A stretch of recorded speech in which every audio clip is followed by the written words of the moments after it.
नमस्कार दोस्तों, स्वागत है आपका ए स्टोरी पॉइंट चैनल पर।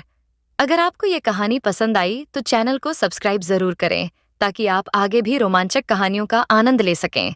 साथ ही इंस्टाग्राम पर फॉलो करना न भूलें।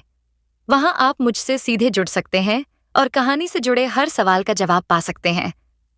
आपका प्यार और समर्थन ही हमें नई कहानियां लाने के लिए प्रेरित करता है। धन्यवाद। मंदिर। एक लड़की एक कमरे में बैठी हुई थी जो मंदिर का है दूसरी तरफ बनाया गया था। लाल कलर के जोड़े में वह एक चेयर पर बैठे हुए थे। उसके सामने एक औरत थी जो उसे तैयार कर रहे थे। वही एक आदमी वहां पर आकर, मालिनी क्या कर रही हो?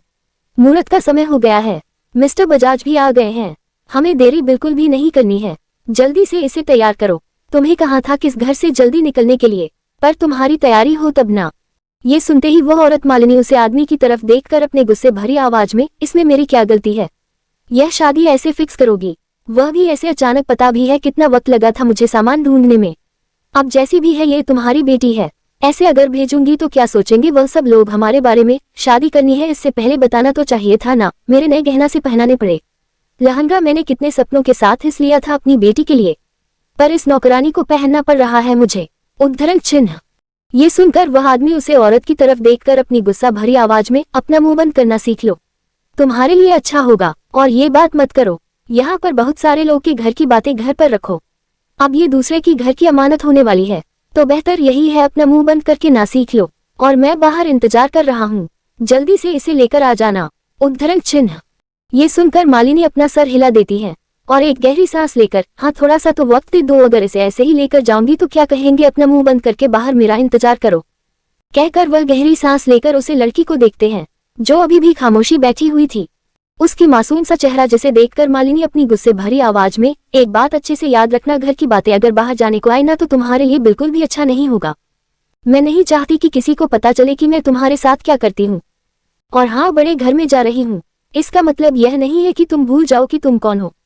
अगर मेरी बेटी यहाँ पर होती तो यह मौका तुम्हें नहीं मिलने, पर उसे तो शादी करनी ही नहीं है। पर याद रखना, तुम बस वहां पर नौकर के तौर पर जा रही हूँ। तुम्हें बेचा गया है ना कि शादी किया गया है। तुम्हारा सौदा बिजनेस के बदले किया गया है। तुम्हारे बदले हमें हमारा खोया हुआ पैसा मिलने वाला है।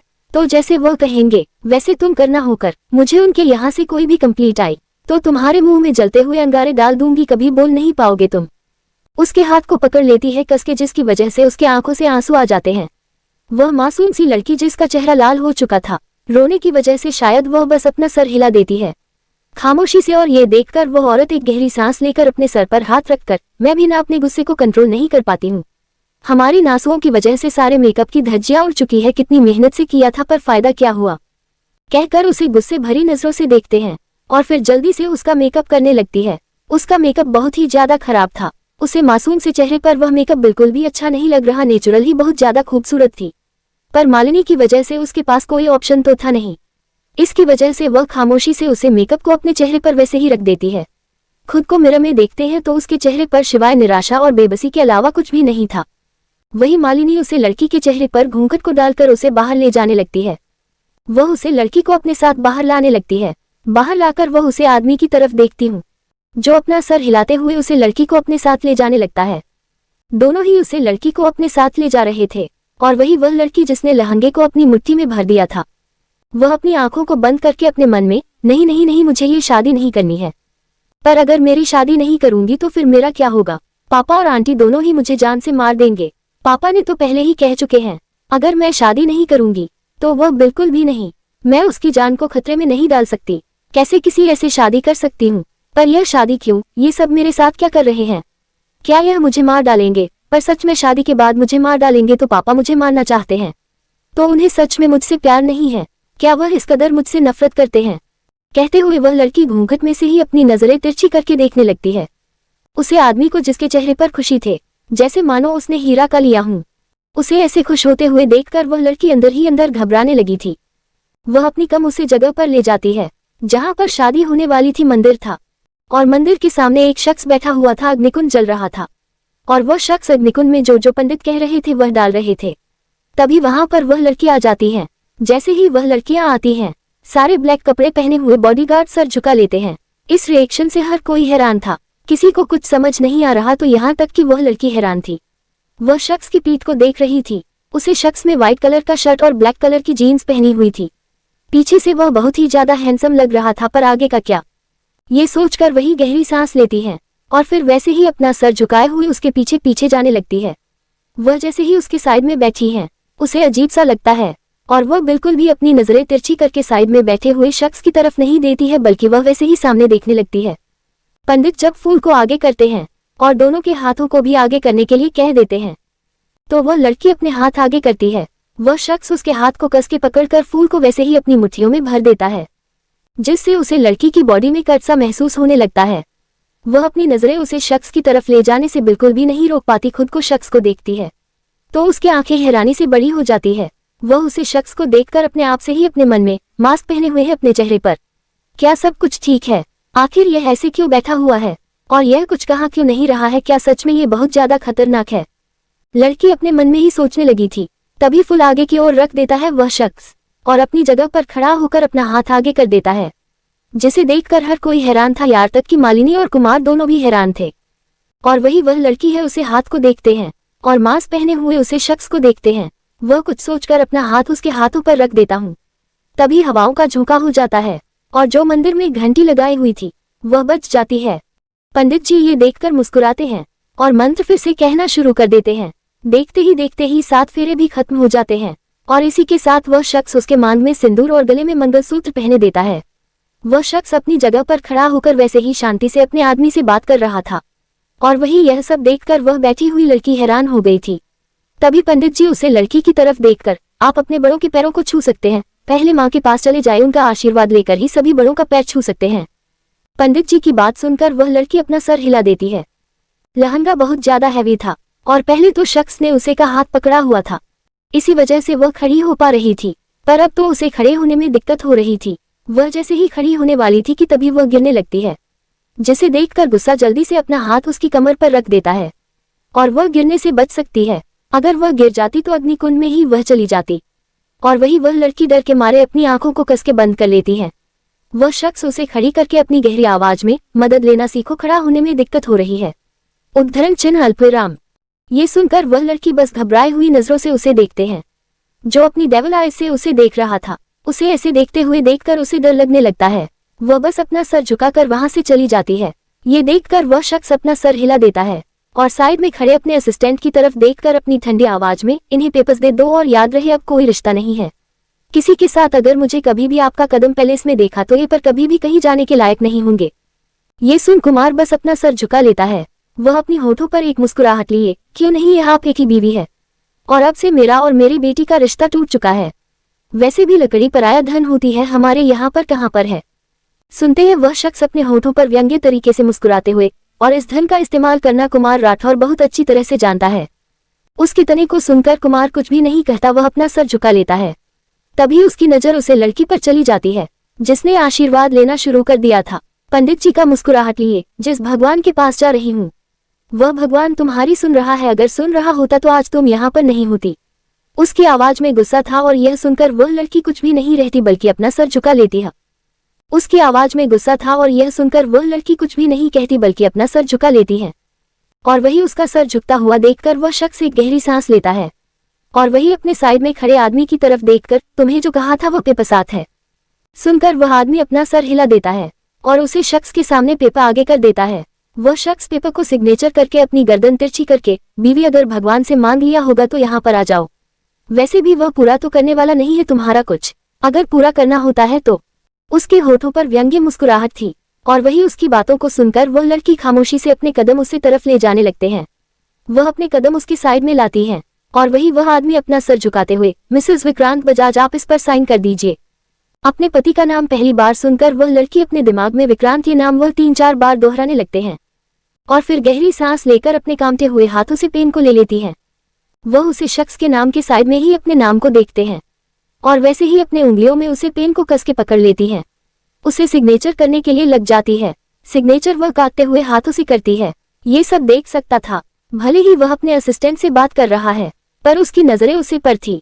सिग्नेचर पूरे होने के बाद वह आदमी जो ब्लैक कलर का कोट पहना हुआ था, वह दरअसल एक लॉयर था। वह अपना सर झुकाते हुए मुस्कुराकर, congratulation mister and Mrs Bajaj, इतना कहकर वह लॉयर विक्रांत के सामने अपना सर झुकाते हुए ये डॉक्यूमेंट मैं आज ही कोर्ट में अपील कर देता हूँ। बहुत जल्दी ही आपकी मैरिज पेपर आपके पास होंगे, मुझे आज्ञा दे दीजिए। कहते हुए वह लॉयर अपना सर झुका लेता है और वही विक्रांत उसे जाने के लिए कह देता है। विक्रांत बजाज दिखने में बेहद हैंडसम से चेहरे पर हमेशा मास्क भले ही उसका आधा चेहरा दिखाता है, पर उसे आधे चेहरे से कोई भी बता सकता है कि मास्क के अंदर जो शख्स है वह बहुत ज्यादा हैंडसम है। उसकी आंखें ब्राउन हैं, जो बहुत ज्यादा डार्कनेस से भरी पड़ी है। अगर बात करें बिजनेस इंडस्ट्री की, तो बिजनेस इंडस्ट्री में काफी फेमस है बिजनेस के साथ अपनी क्रूएलिटी के लिए। उसकी जिंदगी में सिर्फ खुद को खुश रखना यह उसने सीखा है, दूसरे से कोई मतलब नहीं है। 29 ईयर का है। उसकी बॉडी देखकर ही कोई बता सकता है कि वह बेहद परफेक्ट बॉडी का मालिक है। जैसा किसी को भी अट्रैक्ट करे उसकी बातें और उसका जो बिहेवियर है वह बहुत अलग है। उसे सब लोग मिस्टीरियस कहते हैं क्योंकि वह हमेशा क्या करता है क्या नहीं किसी को पता नहीं है। लड़की जिसके साथ उसकी शादी हुई है थपकी ठाकुर नहीं, अब तो उसकी शादी हो गई है। तो थपकी विक्रांत बजाज जिसकी जिंदगी में प्रॉब्लम ही प्रॉब्लम से अपनी एग्जाम पूरा करके वह आ रही थी अपने घर, जहां उसकी सौतेली माँ जिसे वह आंटी कहती है मालिनी, उसने उसे बता दिया उसकी दूसरे दिन शादी है। ये सुनकर उसके पैरों तरफ जमीन नहीं खिसक चुकी थी क्योंकि शादी और वह इतनी जल्दी बिल्कुल भी नहीं करना चाहते थे। उसकी उम्र ही क्या थी, 19 साल की थी और उसे अपने सपने पूरे करने थे। पर यहाँ पर कुछ ऐसे इंसान से शादी कर रही थी जिसके बारे में उसे खुद भी कुछ पता नहीं था। अपने घर वालों की खुशी के लिए उसे ये सब करना पड़ रहा था। वह भले ही 19 साल की है पर वह बच्चों की तरह कभी कभी रिएक्ट करती है। बचपन में उसे पर मालिनी ने बहुत ज्यादा जुल्म किए थे और इसकी वजह से वह मेंटली कभी कभी डिसबैलेंस हो जाती है। अब आगे इसके बारे में और पता चलेगा आखिर कितने थपकी ने अपने आंटी से जुल्म से हैं। उद्धरण चिन्ह अल्पविराम। वही थपकी खामोशी से खड़ी थी। कुमार और मालिनी दोनों ही अपनी जगह पर खड़े थे। वह दोनों कुछ कहते थे, तभी विक्रांत थपकी का हाथ पकड़ लेता है, पर थपकी को चलने में दिक्कत आने लगती है और यह विक्रांत देख सकता था, जिसे देखकर वह गहरी सांस लेता है और अपनी गुस्से भरी नजरें थपकी पर डालता है, जिसने अपनी नजरें नीचे झुका ली थी। वह गहरी सांस लेकर उसे अपनी गोद में ही उठा लेता है, जिसे देखकर थपकी हैरान हो जाती है। फिर उसके हाथ उसके कंधे पर चले जाते हैं। वह उसके कंधे पर हाथ रखकर ही समझ चुकी थी कि वह कितना ज्यादा स्ट्रांग है। वह हैरानी भरी नजरों के साथ उसे देख रही थी। उसकी गहरी काली आंखें बड़ी बड़ी हो चुकी थी। वह शख्स के चेहरे को देखने की कोशिश करती है, पर मास्क की वजह से उसे विक्रांत का चेहरा नहीं दिखता है, जिसकी वजह से वह उदास हो जाती है। देखने लगती है तो कुमार और मालिनी अपने हाथों में पड़े हुए बॉक्स को देखकर मुस्कुरा रहे थे। उसमें पैसे और डॉक्यूमेंट होंगे, ये देखकर उसके चेहरे पर और भी ज्यादा निराश आने लगती है। सभी विक्रांत की आवाज उसके कानों में सुनाई देती है। बीवी, क्या हुआ? बहुत ज्यादा दर्द महसूस हो रहा है कि जो शख्स ने तुमने में इस दुनिया में लाया उसे नहीं तुम्हारा सौदा किया। थपकी उसकी आवाज से उसकी तरफ देखने लगती है। उसके चेहरे पर हैरानी थी। वह उसे देखने लगती है। तभी वह दोनों ही बड़ी सीका के अंदर बैठ जाते हैं। सीट पर बैठकर खुद उसके साइड में बैठ जाता है। थपकी अब एक बार भी उसी तरफ नहीं देखी, पर उसकी मन उसे बार बार उस तरफ देखने के लिए मजबूर कर रहा था। उसके चेहरे पर उदासी थी। वह गहरी सांस लेकर विंडो के बाहर कुमार और मालिनी को देखने के लिए अपनी नजरें तिरछी करने ही वाली थी। तभी विक्रांत उसका हाथ पकड़कर उसके हाथों में रुमाल को रख देता है, जिसे देखकर थपकी हैरानी से अपनी आंखें बड़ी बड़ी कर लेती है। तो विक्रांत अपनी गहरी आवाज में, पहले अपने चेहरे को साफ करो, कितना गंदा दिख रहा है। ऐसी गंदगी बिल्कुल भी पसंद नहीं है। उद्धरण चिन्ह अल्पविराम। थपकी उसकी बातों को सुनकर अपना सर हिला देती है, पर वह हैरान भी उतनी ही थी कि आखिर उसने उसका चेहरा कब देख लिया जो उसे ऐसी बातें वह कर रहा है। पर वो उसके हाथों से रुमाल को लिए अपने चेहरे को साफ करने लगते हैं। उसने अपना घूंघट नहीं निकला हुआ था, वह घूंघट के अंदर ही अपना चेहरा साफ कर रही थी। विक्रांत उसके चेहरे को देखा है। तभी उसके रोने की आवाज उसे सुनाई देती है, जिसे सुनकर वह अपनी आंखों को बंद करके पानी की बोतल उसके सामने करते हुए, अब तुम्हारे आंखों के आंसुओं का कोई मतलब नहीं है। तुम उनके लिए रो रही हूँ जिन्हें तुम्हारी कोई परवाह नहीं है। इंटरेस्टिंग, डम बीवी। विक्रांत इतना ज्यादा बात कर रहा था, ये देखकर सामने जो सेट पर बैठा हुआ आदमी वह हैरान था। उसके चेहरे से ही पता लग रहा था कि वह बेहोश हो जाएगा, क्योंकि विक्रांत ऐसा चलता जो किसी से बातें सीधे मुंह नहीं करता था, एक ही दिन में मिली हुई लड़की से बात कर रहा है। वही थपकी जो पूरी तरह से खामोश हो चुकी थी। उसकी बातें सुनकर पता नहीं क्यों के दिल पर वह वार कर रही थी और उसे यह महसूस करवा रही थी कि जो वह रो रही है उसका कोई मतलब नहीं है, पर भी उसकी आंखों से आंसू आ ही रहते। पर वह रुमाल की मदद से साफ कर देता है और एक गहरी सांस देती है। विक्रांत अपने मोबाइल को देखा है, स्विच ऑफ कर देता है। तभी सामने वाला आदमी उसका मोबाइल वाइब्रेट करने लगता है, जिससे वह परेशान होकर अपनी नजरें तिरछी करके अपना सर झुकाए हुए, मेंशन से कॉल आ रहा है, क्या उन्हें इन्फॉर्म कर दूं? उद्धरण चिन्ह अल्पविराम। विक्रांत जो अपने दोनों आईब्रो के बीचों बीच अपनी 2 उंगलियों को रखे हुए था, वह अपनी उंगलियों से अपने दोनों आईब्रो को सहला रहा था। वह ये सुनकर बस अपना सर हिला देता है और वही उसकी आंखें बंद कर लेता है। उसने अब थपकी की तरफ देखा भी नहीं था और थपकी भी विंडो की बाहर देख रही थी। वही वह आदमी उसे खामोशी को तोड़ते हुए कॉल को अटेंड करता है। सामने से किसी की आवाज सुनाई देती है तो वह आदमी अपनी शांत आवाज में, हम रास्ते में है, करीब आधे घंटे तक हम पैलेस आ जाएंगे। ये सुनकर सामने वाला कुछ कहता है जिससे वह आदमी बस मुस्कुरा देता है। वह कॉल को कट कर देता है और ऐसे ही सामने देखने लगता है। तभी वह आदमी पानी ढूंढने लगता है। वह अपनी नजरें तिरछी से करके ड्राइवर की तरफ देखकर, तुमने पानी की बोतल देखेंगे, मुझे प्यास लगी है। ड्राइवर ये सुनकर पानी की बोतल देखा है। तभी थपकी बोतल को आगे करके, जी ये लीजिए। विक्रांत ने पहली बार थपकी की आवाज सुन रहा था। इतनी देर से वह खामोश थी, वो एक शब्द भी नहीं कह रही थी। उसकी मीठी आवाज सुनकर वह अपनी आंखों को खोलना है और अपनी नजरें तिरछी करके थपकी को देखने लगता है। वही वह आदमी जैसे ही थपकी के हाथों से बोतल लेने वाला था कि विक्रांत थपकी के हाथों से बोतल ले लेता है और अपनी खुद पीने लगता है। ये देखकर थपकी हैरानी से अपनी आंखें बड़ी कर लेती है। वह खुद के ही मन में, आखिर ये इतना अजीब क्यों है, बात नहीं सकता था।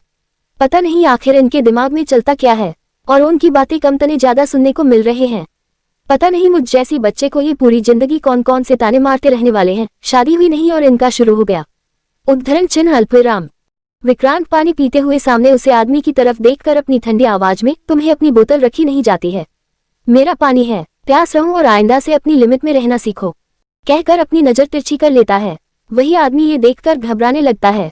वह घबरा कर सामने देखकर अपने मन ही मन में, आखिर क्या हुआ है, क्या इन्होंने कुछ गलत खा लिया है, आखिर यह मुझे ऐसे क्यों देख रहे थे जैसे अभी मेरी जान ले लेंगे। बॉस शादी के बाद सच में बदल गया, एक ही दिन में। गोश, मैंने सुना तो था शादी के बाद इंसान बदलता है, पर उम्मीद नहीं थी इतनी जल्दी। वो इतना कहकर वह अपने चेहरे पर आए हुए ठंडे पसीने को साफ करने लगता है। वह उसकी आंखों को याद करता था।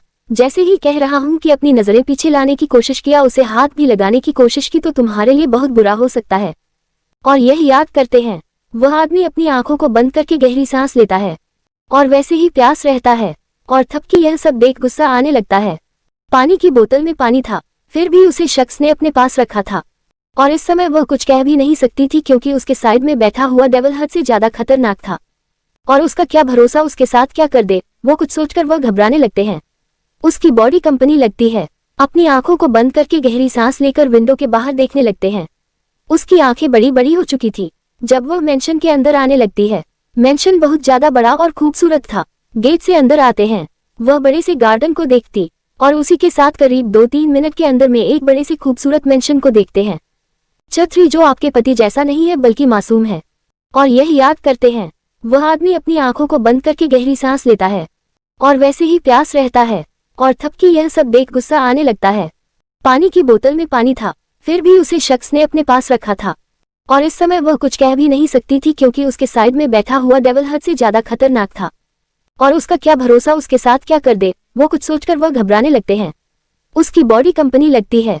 अपनी आंखों को बंद करके गहरी सांस लेकर विंडो के बाहर देखने लगते हैं। उसकी आंखें बड़ी बड़ी हो चुकी थी जब वह मेंशन के अंदर आने लगती है। मेंशन बहुत ज्यादा बड़ा और खूबसूरत था। गेट से अंदर आते हैं वह बड़े से गार्डन को देखती और उसी के साथ करीब 2-3 मिनट के अंदर में एक बड़े से खूबसूरत मेंशन को देखते हैं। इतने बड़े मेंशन को देखकर वह हैरान हो जाते हैं।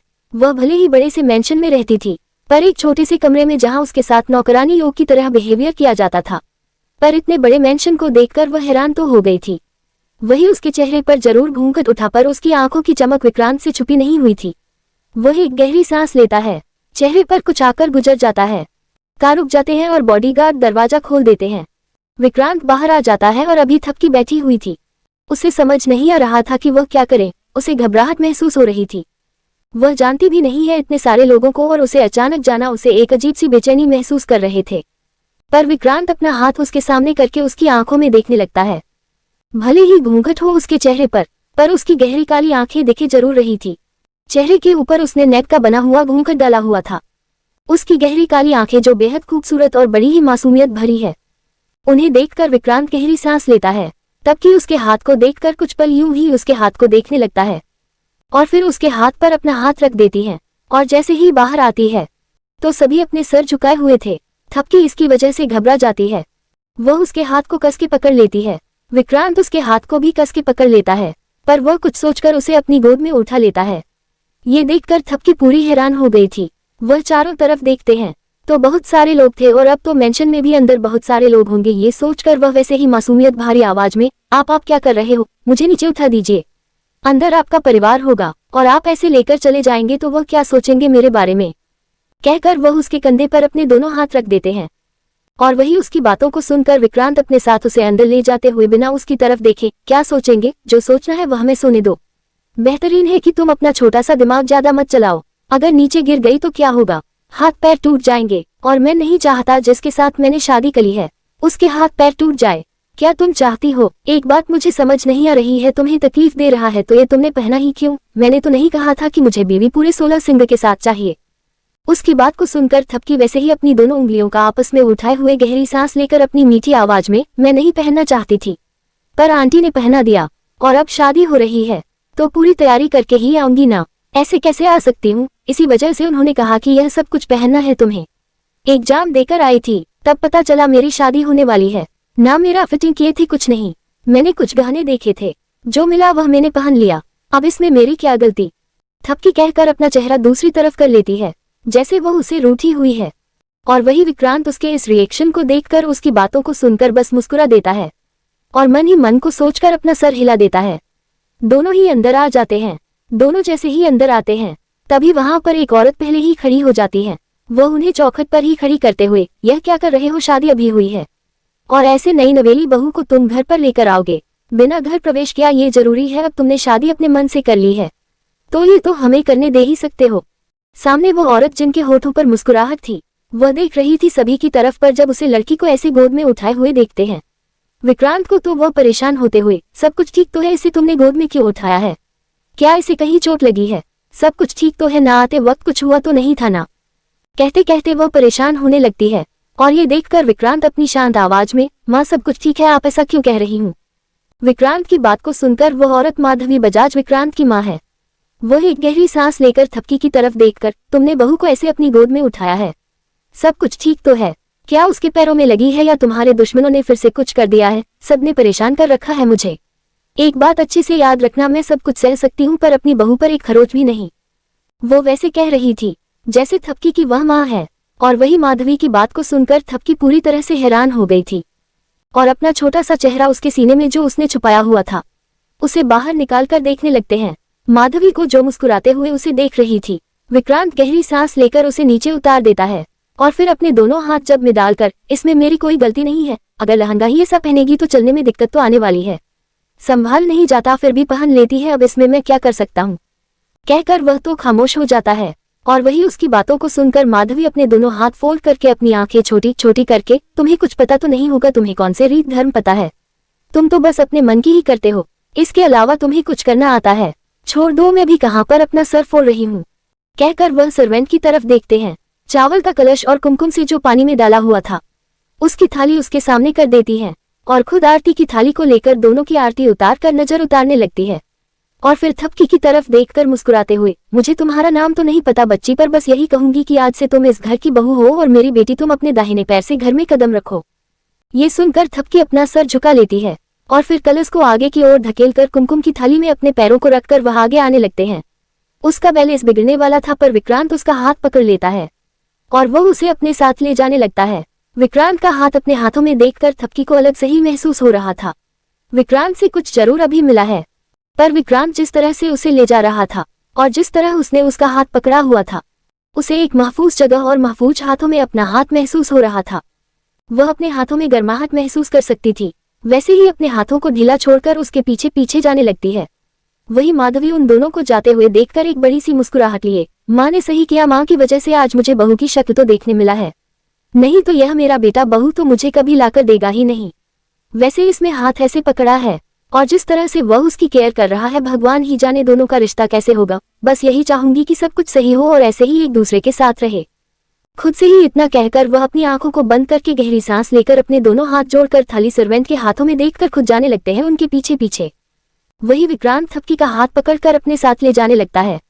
वह उसे अपने साथ हाल में लाता है जहां पर बहुत सारे लोग बैठे हुए थे, कुछ खड़े थे और देख जगह खड़ी हो गई थी। थपकी इतने सारे घर वालों को देखकर परेशान होने लगती है, उसे कुछ समझ नहीं आ रहा था। वह सामने दो बूढ़े शख्स को देखते हैं जो कपल्स थे, जिसका मतलब साफ था कि ये दादा और दादी है। एक तरफ एक शख्स बैठा हुआ था दूसरी तरफ एक लड़का मुस्कुरा रहा था। कुछ बॉडीगार्ड्स वहां पर खड़े थे जिन्होंने अपना सर झुकाया हुआ था। थपकी यह सब देखकर घबराने लगते हैं। वह उसका हाथ कस के पकड़कर उसके पीछे खड़ी हो जाती है।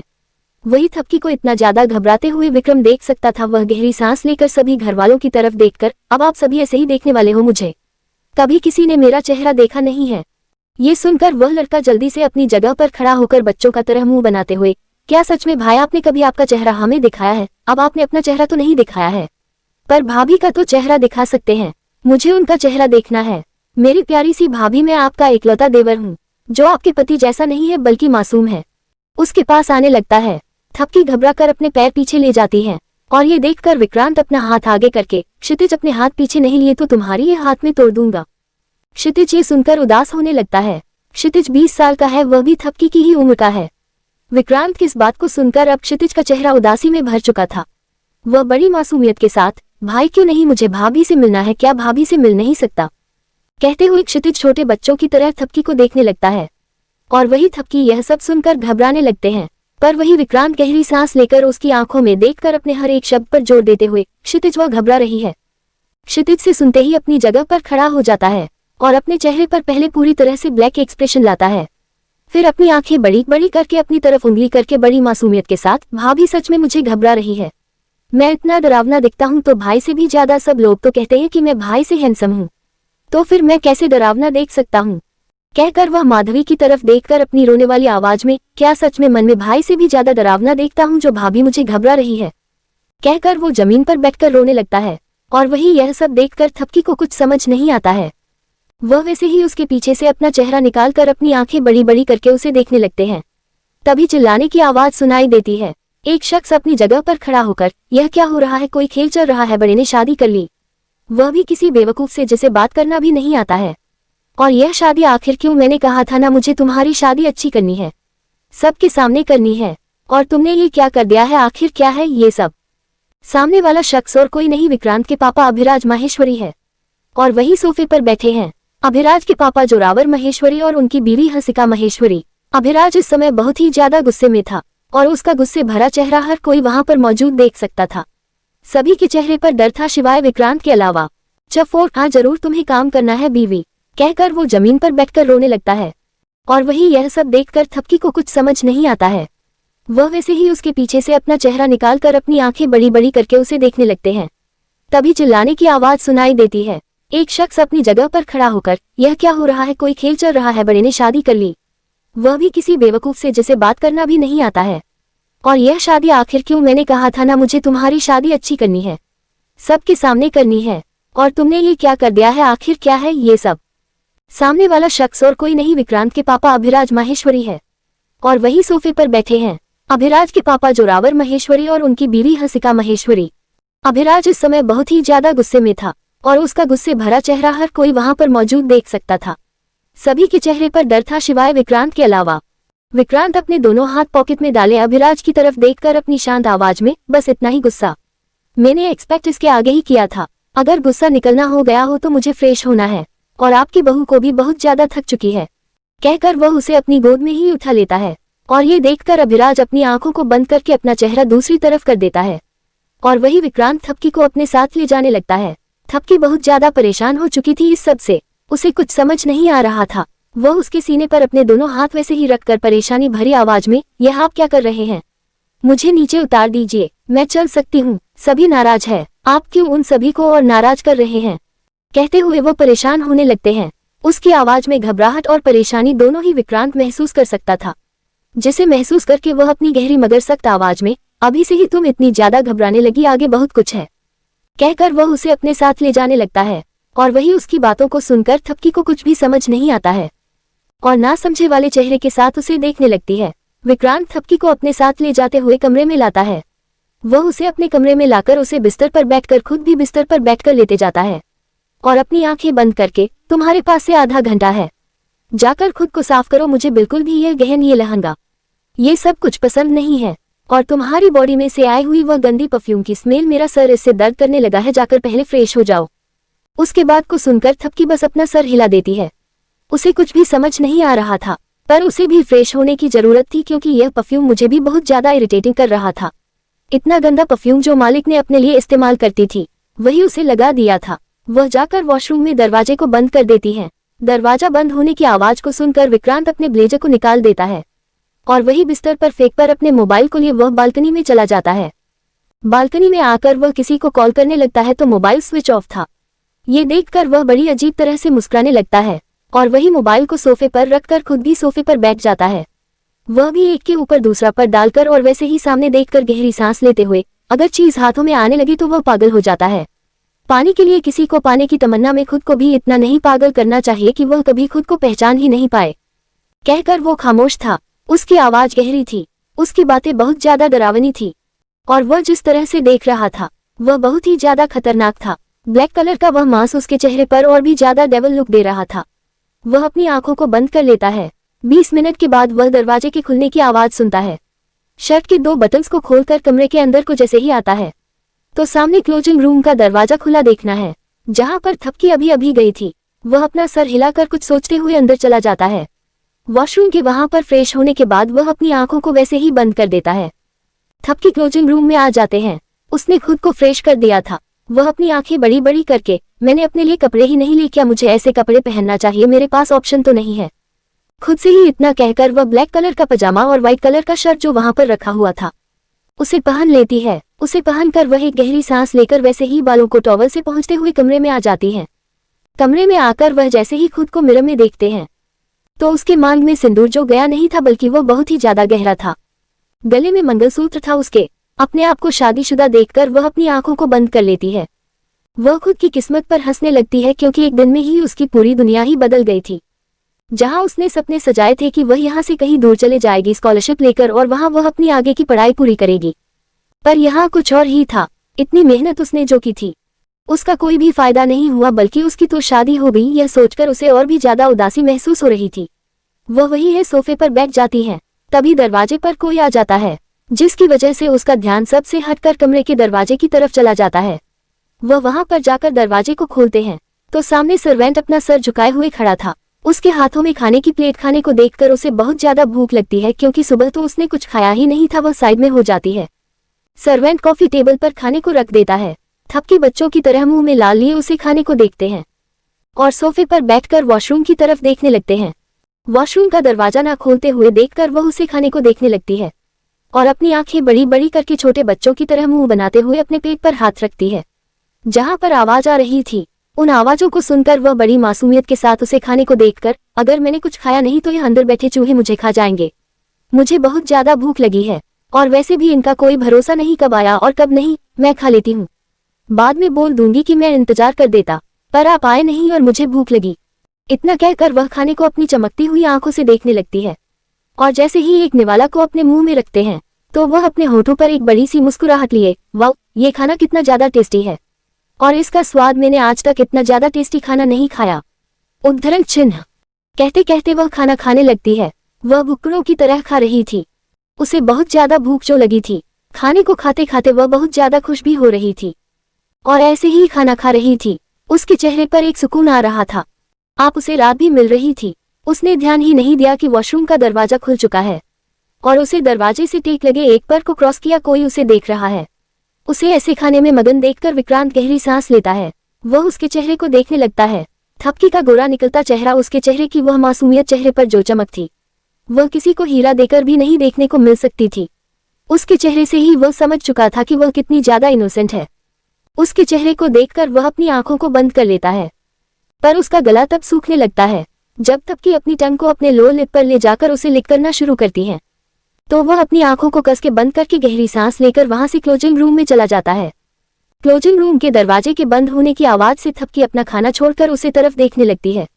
जैसे ही वह अपनी आंखें बड़ी बड़ी करके सामने बैठी है तो उसे कोई भी नजर नहीं आता है। दरवाजे की बंद होने की आवाज को सुनकर वैसे ही खाना खाते हुए मुंह बनाकर, शायद मैंने दरवाजा खुला रख दिया इसकी वजह से यह बंद हो गया, पर अभी तक यह आया नहीं, पूछूंगी गुस्सा करेंगे। वैसे भी मुझे नहीं लगता कि कोई मुझे ज्यादा पसंद करेगा, अंकल तुझे गुस्सा हो गए थे, कहकर वह उदास होने लगते हैं। पूरे खाने को फिनिश करके वह अपनी आंखों को बंद करके गहरी गहरी सांस लेने लगती है। तभी क्लोजिंग रूम का दरवाजा खुल जाता है। डर की वजह से उसकी आंखें बड़ी बड़ी हो जाती हैं और घबराहट उसके चेहरे पर देखे जा सकती थी। वह वैसे ही अपनी आंखें बड़ी बड़ी करके सामने देखती है तो सामने बिजनेस सूट पहने हुए विक्रांत था, जो उसे ही देखकर अपने शांत आवाज में, अगर खाना खा लिया हो तो आराम कर लेना, नीचे जाना तुम्हारे लिए सही नहीं होगा, और हाँ कोई जरूरत हो वहां पर रख, मोबाइल से किसी को कॉल कर सकती हूँ, कोई भी आ जाएगा, कहकर वह वहां से जाने वाला था कि तभी थपकी उसका हाथ पकड़ लेते हैं। विक्रांत ये सुन करके अपनी जगह पर ही खड़ा हो जाता है और फिर एक गहरी सांस लेकर अपनी नजरों को तिरछी करके उसकी तरफ कर देता है। वह थपकी के मौसम से चेहरे को देता है। वह खुद 6 फीट 4 या 5 इंच होगा, और वही थपकी की बात करें तो वह 5 फुट 3 इंच की थी। उसका हाथ विक्रांत के हाथों में छोटा लग रहा था, फिर भी वह अपने दोनों हाथों से विक्रांत के बड़े हाथों को पकड़ लेती है, और वैसे भी उसकी आंखों में देखकर बड़ी मासूमियत से, क्या वापस नहीं आएंगे, क्या आप मुझे छोड़कर जा रहे हैं, क्या सभी मुझे मारेंगे, कहकर वह घबराने लगते हैं।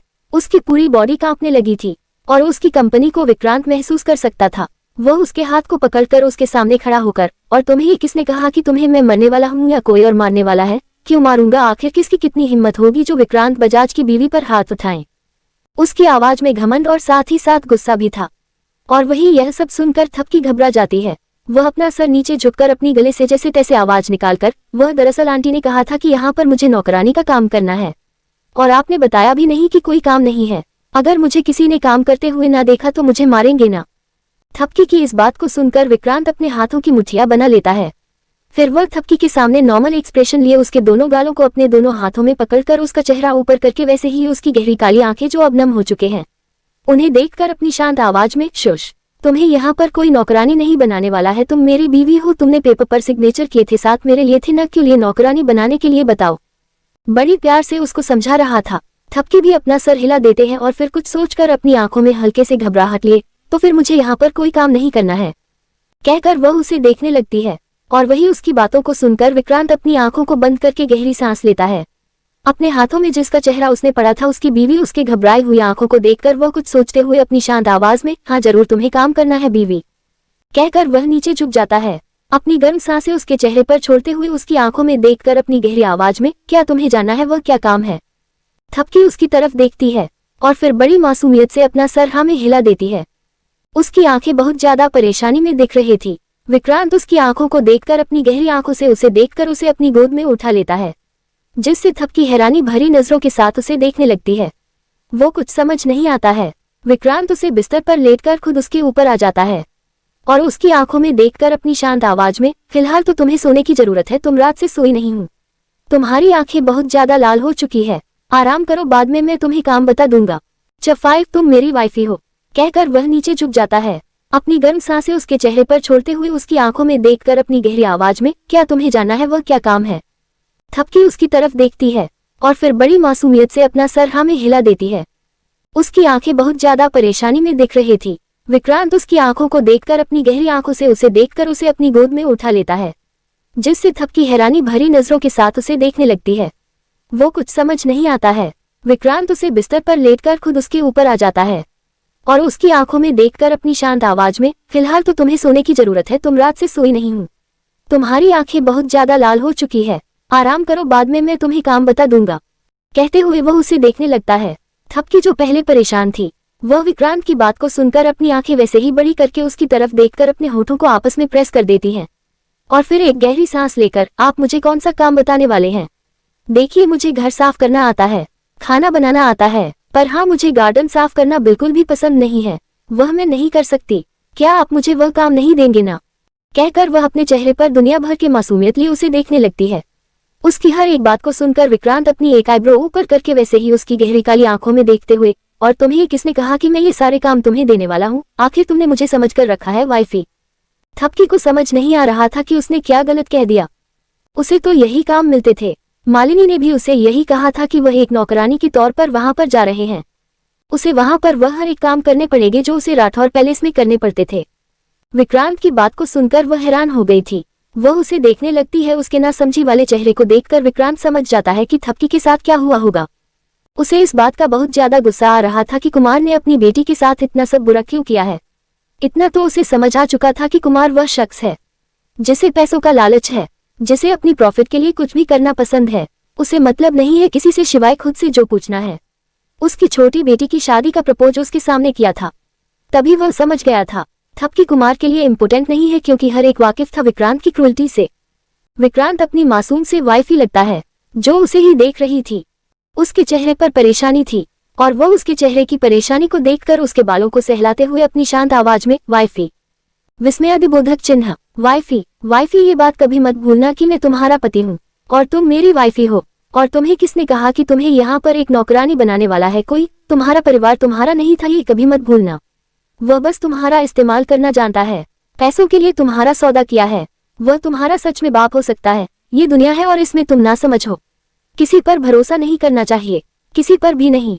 कहकर वह उसके बालों पर हल्के से अपने हाथों को रखकर उसकी आंखों को देखकर उसे दूर होकर वहां से जाने ही वाला था कि थपकी उसका हाथ पकड़ लेती है। थपकी का नाजुक सा हाथ और उसकी कोमल से स्किन को विक्रांत महसूस कर सकता था। वह अपनी नजदीक तिरछी करके उसे देखने लगती है तो थपकी आलती पालती मारकर बैठ जाती है बेड पर। वो वैसे ही उसके हाथ को अपने दोनों हाथों से पकड़कर अपनी आंखें बड़ी बड़ी करके, अगर भरोसा नहीं तो आप कैसे रह सकते हैं? क्या आपका तो परिवार नीचे है? और वैसे भी भरोसे इंसान को चाहिए। टीचर हमेशा कहते हैं मेरे भरोसे के बिना कोई रिश्ता नहीं होता। फिर आपने मुझसे शादी क्यों की अगर आपको भरोसा नहीं था? कहकर वह अपने होठों का पाउंड बना लेती है। अब उसे इतना तो समझ आ गया था कि विक्रांत सबसे अलग है। वह उसे पर गुस्सा नहीं करेगा, भले ही उसकी बातें कड़वी हो, ताने मारता हो, पर फिर भी उसने उसे नौकरानी की तरह कुछ भी काम नहीं दिया था, बल्कि वह उसने उसे बीवी का होता भी दिया है। चाहे वो कितना ही पैसे वाला हो, घमंडी हो, पर उसके साथ अभी तक उसने कुछ भी बुरा नहीं किया है, जैसा उसने सोचा था। कहते हुए वह उसे देखने लगता है और वही उसकी बातों को सुनकर विक्रांत उसके छोटे से चेहरे को देखा है, उसकी आंखों में चमक को देखा है। यह अंदर नादानियां भरी पड़ी है, पर उसके बातों को सुनकर उसकी तरफ देखने लगता है। आज तक किसी कितनी हिम्मत नहीं हुई थी कि वह उस सवाल करे, चाहे वह उसके घर वाले ही क्यों ना हो। उनके चेहरे पर झिझक और परेशानी साफ देख सकता था। पर एक अकेली थपकी थी जो निडर होकर बेफिक्री से उससे बातें किए जा रही थी। उसे गुस्सा करना चाहिए, पर वह गुस्से के बदले बस उसके सवालों को सुनकर उसे देखा ही रह जाता है। फिर कुछ सोचकर नीचे झुक जाता है और उसकी आंखों में देखकर उस चिन्ह को अपनी 2 उंगलियों में पकड़कर अपनी गहरी आवाज में, ऐसा है तो तुम्हें भरोसा जीतना होगा। भरोसे किया नहीं जाता बल्कि उसे जीत जाता है वाइफी। तुमने वो दुनिया नहीं देखी है जिसमें मैं रह रहा हूँ, और नहीं मैं कभी चाहता हूँ कि तुम उसमें अपना कदम रखो, क्योंकि वो पर भरोसे का मतलब ही कमजोरी होती है। इतना कहकर वह उसे दूर हो जाता है और वहां से चला जाता है। तब की उसकी बातों को सुनकर बस उसे देखने लगती है और तकिया को अपने सीने से लगाए हुए अपनी आंखें बड़ी बड़ी करके आखिर कहना क्या चाहते हैं, और ऊपर से उनकी बातें इतनी ज्यादा अजीब क्यों है? मुझे घर वालों से बात तो करनी होगी, मैं जानती नहीं हूँ, थोड़ा उनसे डर भी गई हूँ, पर सभी बहुत अच्छे हैं, शिवाय उन अंकल को छोड़कर। वह कितना ज्यादा गुस्सा कर रहे थे। कहते हुए वह वही बिस्तर पर लेट जाती है, अपनी आंखें बंद कर लेती है और उसे नींद भी आ जाती है, क्योंकि रात तक वह सोई नहीं थी। पूरी रात परेशान भी थी और मालिनी उसे जो काम दिए थे वह पूरी रात उसके कामों में लगी थी। सुबह 6 बजे काम पूरे हो जाते हैं। वह सोने जा रही थी, तभी मालिनी ने उसे मंदिर जाने के लिए तैयार होने का कहा। वह भी चली गई थी। नींद पूरी न होने की वजह से उसके चेहरे पर और भी ज्यादा उदासी थी, पर अब वह उसे सॉफ्ट बेड पर सो रही थी और वह इतना ज्यादा कंफर्टेबल था कि उसे बहुत जल्दी ही नींद भी आ गई थी। हॉल में हर कोई वहां पर मौजूद था। जोरावर बैठा हुआ था। इस समय उसके चेहरे पर कोई एक्सप्रेशन नहीं थे। अभिराज परेशान होते हुए जोरावर की तरफ देखकर, पापा कुछ भी नहीं कहोगे? आखिर यह शादी का क्या मतलब है, मुझे बता सकते हैं? और यह किसी को भी पता नहीं था कि यह शादी करने वाला विक्रांत की शादी मुझे तो पता होनी चाहिए थी ना, मैं तो उसका बाप हूँ। मेरा ही बेटा शादी कर रहा है और मुझे इसकी कोई खबर नहीं है। हंसी नहीं आएगी मुझे, मैंने सोचा था कि मैं उसकी शादी बहुत धूमधाम से करूंगा, पर तभी विक्रांत की वहां पर आवाज सुनाई देती है, जो हंसते हुए, धूमधाम से या बिजनेस डील के लिए मेरा यूज करना चाहते थे? मैंने पहले ही कहा था ये डिसीजन जो ले रहे हैं वह सोच समझ कर ले लीजिए, क्योंकि मैं अपने डिसीजन खुद लेता हूँ। मुझे आपकी जरूरत नहीं है, बल्कि आपको मेरी जरूरत है। कहते हुए विक्रांत एक के ऊपर दूसरा पैर डाले अपनी गर्दन को अपने हाथों से दबाना शुरू कर देता है और फिर वैसे ही सामने देखने लगता है। तभी माधवी विक्रांत की तरफ देखकर अपनी शांत आवाज में, तुम अपने पापा का छोड़ो, ये बताओ कि बहू कहाँ पर है? अब ठीक आते हैं। इन्होंने चिल्लाने शुरू कर दिया, बच्चे डर गई होगी, बहुत प्यारी है। तुम एक काम करो, तुम उसे बाद में हमसे मिलवाओ, वह पूरी तरह से कंफर्टेबल नहीं हुई है। विक्रांत माधवी की बात को सुनकर अपना सर हिलाते हुए, फिलहाल तो वो सो रही है, बहुत ज्यादा थक चुके हैं। आपके पति के आवाज में उसे और भी ज्यादा घबराहट दिया है। उद्धरण चिन्ह अल्पविराम। अभिराज ये सुनकर गहरी सांस लेकर उसकी तरफ देखते हुए, तो क्या करूं? हमें जिस लड़की बारे में हमें पता नहीं है, अचानक कैसे शादी करेगा? तो फिर मैं क्या रिएक्ट करूं? वैसे इन्फॉर्मेशन निकली थी कुमार की बेटी है। ये वही बेटी है ना जिसको उसने दुनिया से छुपा रखा था? सौदा करके उसने यहाँ पर भेजा है, और तुम ऐसे लालची परिवार की बेटी को इस घर में लाया हूँ। ये भी तो उनके जैसे निकल जाएगी, तुम्हारा इस्तेमाल वह भी कर लेगी, तो फिर क्या तुम करने दोगे? चाहे मैं जैसा भी हूँ पर ऐसी लड़की ला सकता हूँ जो तुम्हें खुश रखे, ना कि तुम्हारा इस्तेमाल करें। उसकी आवाज में गुस्सा था, और वही यह सब सुनकर विक्रांत वैसे ही अभिराज की तरफ देखकर अपनी सख्त आवाज में, मिस्टर बजाज, क्या आपको सच में ऐसा लगता है कि वह मेरा इस्तेमाल कर सकती है? बेहतर यही है कि मेरे डिसीजन पर अपनी उंगली उठाने से पहले ये सोच लेना चाहिए कि मेरे डिसीजन कितने सही हैं। आपकी तरह हर जगह प्रॉफिट ढूंढना मेरा मोटिव नहीं है। जैसे माँ के साथ अपनी शादी की थी, वह किसके लिए? प्रॉफिट के लिए। अगर आपको सांस लेना भी लॉस है तो आप सांस लेना भी भूल जाएंगे, ये तक कि जिंदगी जीना भी लॉस है तो आप जिन भी भूल जाओगे। क्यों? सही कहा ना? अभिराज ये सुनकर उसकी तरफ देखते हुए, हाँ क्योंकि ये जरूरी है, मैं नहीं जी सकता फिर, और जीने का कोई मतलब ही नहीं है। मैंने वह दिन भी देखे हैं जहाँ पैसा ना होना तो क्या हो जाता है। तुम्हें पता नहीं होगा, तुम तो दुनिया में आए थे तभी घर में क्या चल रहा था कुछ भी पता नहीं था तुम्हें। पापा बीमार थे, माँ की कंडीशन सही नहीं थी, बीवी संभाले नहीं जा रही थी, अकेले के ऊपर इतना सारा बोझ था, उससे मैं यहाँ तक लाया है, यह आसाराम की दुनिया, और जो तुम अच्छी यूनिवर्सिटी में पढ़ रहे थे, यहाँ तक कि जो तुम्हें लाइफस्टाइल मिल रही थी वह मेरी मेहनत थी। पर उसे वक्त में ये सब पर ध्यान नहीं दिया होता ना, तुम भी उन मिडिल क्लास लोगों की तरह यहाँ वहाँ जॉब के लिए यहाँ वहाँ भटकते रहते हैं। अभिराज की इतने ताने को सुनकर विक्रांत मुस्कुराने लगता है। जोरावर उन दोनों के एक दूसरे के देखने से समझ चुका था कि इन दोनों के बीच कुछ सही नहीं होने वाला है। अब वह गहरी सांस लेकर, अगर तुम दोनों शांत रहोगे तो बेहतरीन है। अभिराज, बहू आ गई है, भले ही कैसा भी हूँ ये शादी हुई है तो मुझे नहीं लगता कि तुम्हें अब कुछ खाने चाहिए, क्योंकि इसका कोई मतलब नहीं बनता है। बस इतना समझ लो कि शादी को तुम्हें एक्सेप्ट करना है। क्षितिज भी वहां पर आ चुका था, वह वहां पर आकर यह सब सुन रहा था। वह बच्चों की तरह मुंह बनाते हुए अपने पापा की तरफ देखकर, पापा वैसे भी भाभी बहुत ज्यादा खूबसूरत है आपकी उन मेकअप की दुकानों से, उन्हें बहुत ज्यादा मैंने देखा है। आपने कैसे कैसे लड़कियों को भाई के लिए चुना था जो बिल्कुल भी भाई के लेवल की नहीं थी, यहाँ तक उनके साथ खड़े हो भी नहीं सकती थी, आंटियां लग जाती। इतना मेकअप जो उन्होंने लगाया था, और भाभी तो इतनी ज्यादा मासूम और खूबसूरत है, बस ज्यादा घबराती है। अभिराज ये सुनकर क्षितिज की तरफ देखकर अपनी जानलेवा नजरों के साथ, तुम्हें बहुत की चिंता हो रही है। एक बात अच्छे से याद रखना, वह लड़की सिर्फ पैसों के लिए यहाँ पर आए हैं, और ये दिखावा उसने सिर्फ और सिर्फ हम लोगों के सामने ही किया है। न तुम्हारा भाई कभी कुछ समझ पाता है, न तुम समझ पाओगे। बात करने मतलब तो है नहीं, सुनने वाले तो दोनों में से एक भी नहीं है। कहकर वह वहां से चला जाने लगता है। तभी अभिराज के कदम रुक जाते हैं। विक्रांत अपनी शांत आवाज में, हर लड़की एक जैसी नहीं होती है मिस्टर बजाज, इंसान को परखना आना चाहिए, भरोसे ऐसे ही नहीं किया जाता है। ये आपसे बेहतर मैंने किसी से नहीं सीखा है, पर आपको पता है ना, आपकी गलती ही आपके लिए बड़ी मुसीबत साबित हुई थी। आप में और मुझ में बहुत फर्क है। भले ही आपने वह दिन देखे हैं, पर मैंने क्या क्या किया है यह आप अच्छी तरह से जानते हैं। मेरे डिसीजन पर आप उंगली से पहले सोच लीजिए, क्या पता गलती खुद की नजर आने लगे। अभिराज अपने बेटे को देखा है, उसे उम्मीद नहीं थी कि विक्रांत यह सब कहेगा। उसकी नजर माधवी पर चली जाती है, जो अपना सर नीचे झुका लेते हैं। वह कुछ भी नहीं कहती और वहां से चला जाता है। माधवी के चेहरे पर भी उदासी थे, वह अपना सर झुकाकर वहां से जाने लगते हैं। हंसिका जो मंदिर से आए हुए थे, उसे कुछ समझ नहीं आ रहा था। वह माधवी को ऐसे जाते हुए देखते हैं, फिर विक्रांत की तरफ देखकर, बेटा बहू कहाँ पर है, ठीक तो है ना? विक्रांत ये सुनकर हंसिका की तरफ देखते हुए मुस्कुराकर, हाँ बिल्कुल ठीक है, सो रही है, थक चुके हैं, आप परेशान मत हो दादी, और आशा करता हूँ कि आपकी धमकियां आप खत्म हो गई होगी। कहकर वह उन्हें तीखी नजरों से देखने लगता है, जिससे हंसिका बड़ी मासूमियत भरे चेहरे के साथ, इसमें मेरी क्या गलती है, मैं तो सच कह रही थी, और वैसे भी मैं थक चुकी थी, तुम्हारे बच्चे आएंगे तभी तो ये बूढ़ी दादी अपना दम तोड़ देगी। कहकर वह उसे देखने लगते हैं, और वही उसकी बातों को सुनकर विक्रांत ये सुनकर कोई एक्सप्रेशन नहीं लाता है, बल्कि सामने देखने लगता है। और वही हंसिका वहां से चली जाती है। क्षितिज भी वहां से जान चुका था। जोरावर अपने पोते को देखा है, फिर गहरी सांस लेकर, कुमार की बेटी से तुमने शादी की है, मैं जहां तक तुम्हें जानता हूं बिना सोचे समझे तुम कुछ भी नहीं करते हो, ये डिसीजन भी सही होगा। विक्रांत ये सुनकर बस अपना सर हिला देता है। तभी जोरावर विक्रांत की तरफ देखकर, तुम्हें पता है अभिराज कैसा है, अगर उसे धोखा न मिला होता तो वह भी भरोसा कर लेता, पर वह भरोसा नहीं कर पाता क्योंकि उसने धोखा खाया है। पुराने जख्म ताजा हो चुके हैं, और यह जख्म ताजा क्यों किया तुमने, इसकी वजह। जोरावर की बात को सुनकर विक्रांत अपनी जगह पर खड़ा होकर अपने होठों पर एक हल्के से तिरछी मुस्कुराहट लिए। इंसान को पछतावा तब होता है जब वो अंदर से वह खोखला हो जाता है। तब तक मेरी माँ उसे दर्द को अपने अंदर लेकर रहेगी। मिस्टर बजाज, अपनी गलती की सजा मिलनी चाहिए। बिजनेसमैन बन चुके हैं, पर वह कभी भी एक अच्छा पति और ना ही एक अच्छा बाप बन पाया है। आपका बेटा तो उसने बना दिया खुद को, पर अपने परिवार उसके बारे में क्या कहना है आपका? आपको तो सब कुछ पता है, फिर भी अपना मुंह बंद करना, ये बड़ी गलती है। उसे वक्त अगर रोका होता तो शायद आज सिचुएशन कुछ अलग होती।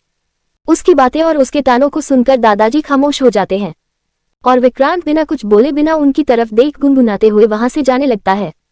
उसके होठों पर जो मुस्कुराहट थी वो बहुत ही ज्यादा खतरनाक थी। वह वैसे ही सीढ़ियों से बढ़ते हुए अपने मन में रास्ते इतने बना रखे हैं कि गुमराह इंसान आसानी से हो जाए। भले ही तुम मुझसे बहुत दूर हो, पर एक दिन ऐसा आएगा जब तुम मेरे हाथों में होकर हार में तब तक नहीं मानूंगा जब तक तुम मेरे हाथों में ना आओ। सालों की नफरत ऐसी जाने नहीं दे सकता। आज भी कुछ चीज है जो अंधेरे में छुपी हुई है और बताने वाला यहाँ पर कोई भी नहीं है। जानना तो मुझे खुद ही है कि आखिर क्या छुपा रखा है मुझे। कहकर वह अपनी जगह पर खड़ा होकर अपने गर्दन तिरछी करके जोरावर को देखा है, जो किसी परेशानी में दिख रहा था। उसे देखकर वही जस्ट क्या तुम्हें मुझे टच करना है? उसकी बातें और उसके तानों को सुनकर दादाजी खामोश हो जाते हैं और विक्रांत बिना कुछ बोले बिना उनकी तरफ देख गुनगुनाते हुए वहां से जाने लगता है। उसके होठों पर जो मुस्कुराहट थी वो बहुत ही ज्यादा खतरनाक थी। वह वैसे ही सीढ़ियों से बढ़ते हुए अपने मन में रास्ते इतने बना रखे हैं कि गुमराह इंसान आसानी से हो जाए। भले ही तुम मुझसे बहुत दूर हो, पर एक दिन ऐसा आएगा जब तुम मेरे हाथों में होकर हार में तब तक नहीं मानूंगा जब तक तुम मेरे हाथों में ना आओ। सालों की नफरत ऐसी जाने नहीं दे सकता। आज भी कुछ चीज है जो अंधेरे में छुपी हुई है और बताने वाला यहाँ पर कोई भी नहीं है। जानना तो मुझे खुद ही है कि आखिर क्या छुपा रखा है मुझे। कहकर वह अपनी जगह पर खड़ा होकर अपने गर्दन तिरछी करके जोरावर को देखा है, जो किसी परेशानी में दिख रहा था। उसे देखकर वह एक गहरी सांस लेता है और फिर वैसे ही अपने दोनों हाथ पॉकेट में डालकर वहां से जाने लगता है। गुनगुनाते हुए जोरावर उसे जाते हुए देखा है, पर कुछ कहता नहीं है, बल्कि उसके चेहरे पर हल्की सी परेशानी आने लगती है। निराशा अभी उसके चेहरे पर देखी जा सकती थी। वह वैसे ही अपना सर झुकाते हुए वहां से चला जाता है। वहीं अभिराज अपने कमरे में आ गया था। वह इस समय सोफे पर बैठा हुआ था। उसके चेहरे से भी पता लग रहा था जैसे किसी चीज के बारे में सोच रहा था। वह वैसे ही सोच रहा था, तभी कमरे के अंदर आ जाती है माधवी, जो आकर अपना सर झुका लेती है। वह बिना अभिराज की तरफ देखकर वहां से चली जाती है क्लोजिंग रूम की तरफ, जहां पर जाकर वह एक नेकलेस का डब्बा और एक साड़ी को निकालकर एक तरफ रख देती है और अभिराज की तरफ देखकर, अब बहू घर पर आ गए हैं तो उसे कुछ देना तो चाहिए कि नहीं, और उसके पास साड़ी भी नहीं होगी। मैंने सर्वेंट से कहकर उसके लिए कपड़े मंगवा दिए हैं और यह साड़ी और यह गने में उसे दे रही हूँ। शाम के वक्त वह पहन लगी, क्या कहते हैं आप? कहते हुए वह उसे देखने लगती है। अभिराज ये सुनकर माधवी की तरफ देखने लगता है। कुछ पल उसके चेहरे को देखने के बाद अपनी शांत आवाज में, तुम बात कर रही हो? मुझे लगा था तुम्हारे बेटे ने इतना सब कुछ सुनाने बाद तुम बात नहीं करोगी। क्या तुम्हें गुस्सा नहीं आ रहा है मुझको? माधवी साड़ी और नेकलेस के डब्बे को अपने हाथों में लिए दरवाजे की तरफ जाने लगती है। वह दरवाजे पर खड़ी होकर गहरी सांस लेकर, नाराज तो अपनों से हुआ जाता है, पर याओं से कौन नाराज होता है? अभिराज। उसकी एक ही लाइन ने अभिराज का मुंह बंद करवा दिया था। वह कुछ भी नहीं कहता, वह बस खामोशी से अपना सर नीचे झुका लेता है। चेहरे पर परेशानी थी उसके, वैसे ही अपना सर झुकाए हुए गहरी सांस लेकर वह वहां से चला जाता है। अभिराज माधवी को ऐसे जाते हुए देख रहा था। उसके चेहरे पर गुस्सा था। वह अपनी आंखों को बंद करके गहरी सांस लेकर अपना सर हिला देता है और वैसे ही अपनी जगह पर खड़ा होकर वहां से जाने लगता है। विक्रांत इस समय अपने स्टडी रूम में आया हुआ था। उसने कुछ पेपर्स को अपने सामने रखा हुआ था। उन पेपर्स को देखने के बाद वह अपने सर पर हाथ रखकर अपने सर को अपने हाथों से सहलाते हुए, मुलाकात मुश्किल है, खेल तो तुम्हें अच्छे खेले हैं। आखिर जमाने के सबसे बड़े खिलाड़ी तुम्हें माना जाता था। बिजनेस इंडस्ट्री को अपने हाथों में चलने वाला शख्स ऐसे ही गायब हो गया। बिना किसी को कुछ कहे इंडस्ट्री को किसी और के नाम पर दे दिया। आखिर यह कैसे पॉसिबल है? सालों की मेहनत किसी और के नाम पर करना। खुद से ही इतना कहकर वह अपनी आंखों को बंद कर देता है और किसी गहरी सोच में जाने लगता है। उसका चेहरा ठंडा पड़ चुका था। तभी उसका मोबाइल वाइब्रेट होता है। वह कॉल को उठा लेता है। सामने से धीरज, जो विक्रांत का असिस्टेंट है, वह अपनी शांत आवाज में, सारे डॉक्यूमेंट्स जो आपने दिए थे वह राठौर के पास चले गए हैं और जो टेंडर डॉक्यूमेंट में मेंशन किया था उसे भी राठौर को दे दिया गया है और पता चला है उसने आज ही से उसे परवक करना शुरू कर दिया है। विक्रांत धीरज की हर एक बात को सुनकर अपने होठों पर व्यंग्य तरीके से मुस्कुराहट लिए। टीसीएच टीसीएच टीसीएच, इंसान की यही खामियां तो उसे मुसीबत में डाल देती है। कुमार पैसों के आगे कुछ भी नहीं देखा। पैसा उसके लिए उसकी सांस है। उसमें और एक मिस्टर बजाज में कोई फर्क नहीं है। दोनों के दोनों पैसों के लिए लालची हो रहे हैं। बस एक बात का फर्क है, एक ने बचपन से सीखा है और दूसरे ने। कहते हुए वह बड़े अजीब तरह से एक लंबी सांस लेता है और फिर होठों के बीच सिगरेट को रखकर, इन्फॉर्मेशन जो तुम्हें मैंने कहा था वह मिल गई। धीरज उसकी सीरियल स्टोन को सुनकर एक गहरी सांस लेता है, फिर अपना सर हिलाते हुए, जी हाँ, इन्फॉर्मेशन मिली थी कि कल रात 12 बजे 3 शिप समुद्र में चली गई थी। और वह कहाँ गई थी, क्या कर रही थी, या उसके अंदर जो सामान डालने वाला था वह कौन है, कुछ भी नहीं पता चल रहा है। बस इतना पता है कि वह 3 कहीं गायब हो गई थी। समुद्र के अंदर पता चला है जिस रास्ते वह गई है वह 3 जगह पर जाते हैं, रशिया, इटली, फ्रांस। अपन तीनों जगह में से वह कहाँ पर चली गई है, इसकी कोई इन्फॉर्मेशन अभी तक नहीं मिल पा रहे हैं। हमने भी उनके पीछे कुछ आदमियों को लगाया था, पर उनका भी कोई कांटेक्ट हमें मिल नहीं रहा है। ऐसा लग रहा है जैसे वह भी कहीं गायब हो गए हैं। समुद्र में 3 डेड बॉडी मिली है। कहते कहते वह खामोश हो जाता है और वही विक्रांत अपनी ठंडी आवाज में पूरी बात किया जाता है। धीरज, लगता है तुम्हें बातों का मतलब समझ नहीं आता है। विक्रांत की ठंडी आवाज को सुनकर धीरज अपनी आंखों को बंद करता है, फिर एक गहरी सांस लेकर, 3 डेड बॉडी के चेहरे तो नहीं दिख पा रहे हैं क्योंकि वह चेहरे बहुत बुरी तरह से काटे गए हैं। अभी भी टेस्ट के लिए ले गए हैं, कल शाम तक टेस्ट आ जाएगा। और मुझे ऐसा लगता है कि वह 3 आदमी शायद हमारे ही हो सकते हैं क्योंकि हमारे भी 3 ही आदमी गए थे। कपड़ों से लग रहे हैं कि वह तीनों हमारे ही आदमी हैं, पर क्या पता ऐसे ही कपड़े कोई और भी पहना होगा, इसी वजह से हम सभी अभी भी खामोश है। विक्रांत ये सुनता है तो अपनी सर पर अपना हाथ रखकर एक लंबी सांस लेता है। वह खामोश था, उसकी खामोशी धीरज के लिए खौफ पैदा कर रही थी क्योंकि उसकी खामोशी है बहुत ज्यादा डरावनी थी। विक्रांत सिगरेट को अपने होठों पर रख देता है और उसे जलाकर सामने देखने लगता है। वह उंगलियों में सिगरेट को पकड़े हुए अपनी ठंडी आवाज में, तुम्हारे पास इतना वक्त है जाया करने के लिए कि तुम सभी का इंतजार करते रहो। अपने तरीके से इन्फॉर्मेशन निकलना तुम्हें आता नहीं है, टेस्ट के रिजल्ट का वेट नहीं कर सकते।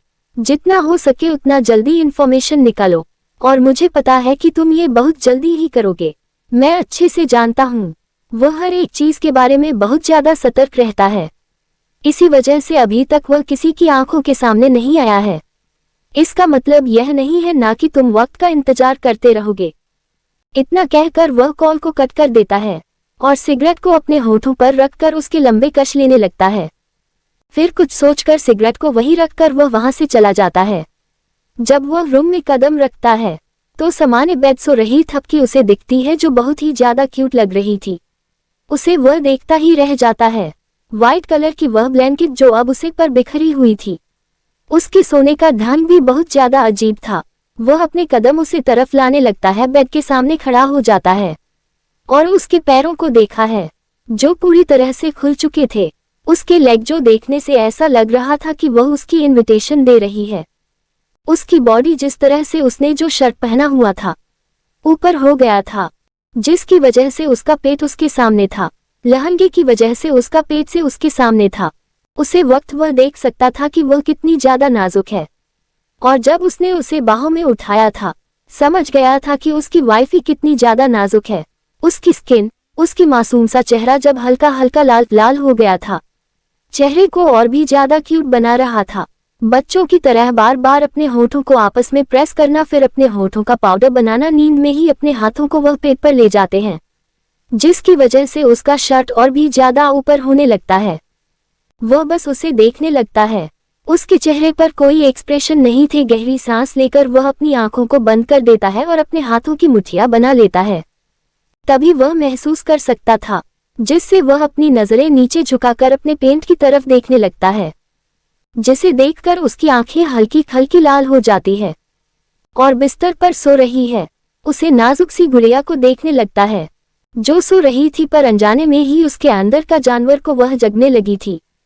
नींद में ही वह इतनी ज्यादा क्यूट लग रही थी विक्रांत अपने माइंड रोक नहीं पाता ये सोचने से कि जब थपकी उसके नीचे होगी तब कितनी ज्यादा खूबसूरत लगेगी। यह सोचकर वह इमेजिन करने लगता है, जिसकी वजह से उसके चेहरे पर और भी ज्यादा पसीना आने लगता है और वह खुद को हार्ड होने से रोक भी नहीं पाता है। एक गहरी सांस लेकर वह बिना थपकी की तरफ देखे वह वैसे ही वॉशरूम के अंदर चला जाता है, जहां पर जाकर वह अपनी आंखों को बंद करने लगता है और अपना सर ऊपर की ओर करने लगता है, पर उसके मुंह से आवाज निकालनी बंदी नहीं हो पा रही थी और उन्हें आवाजों को सुनकर थपकी की नींद भी खुल जाती है। वह बच्चों की तरह मुंह बनाते हुए वॉशरूम की तरफ देखने लगते हैं, वैसे ही अपनी आंखों को अपने हाथों से सहलाए हुए। आखिर ये आवाज उसकी है कि यह ठीक है, मुझे पूछना चाहिए क्या हुआ। यह अभी तो चले गए थे और फिर वापस आ गए, क्या उनकी तबीयत ठीक नहीं है? खुद से इतना कहकर वह बेड से खड़ी हो जाती है और दरवाजे की तरफ जाकर वॉशरूम के दूर को नॉक करके अपनी मीठी आवाज में, क्या सब कुछ ठीक है? क्या आपको दर्द हो रहा है? क्या मैं आपकी कोई मदद कर सकती हूँ? कहते हुए वह बेहद परेशान थी। उसकी परेशानी भरी आवाज को सुनकर अंदर जो विक्रांत था वह अपनी आंखों को बंद कर लेता है। उसकी आवाज भी अब रुक चुकी थी और वही उसकी आवाज रुकते हुए देखकर थपकी अपनी होठों को पाउडर बनाते हुए, आखिर क्या हुआ? इन्होंने लगता है सब कुछ ठीक हो गया है, पर यह आवाज कैसी थी? मैंने कभी पहले सुनी नहीं थी, बहुत ज्यादा अजीब थी। समझ नहीं आ रहा है इनको आखिर दर्द कहाँ पर हो रहा है। पूछ लेती हूँ, अभी अभी शादी हुई है, पर मेरा फर्ज बनता है, वह मेरे पति है। खुद से ही इतना कहकर वह अपनी आंखों को बंद कर लेती है।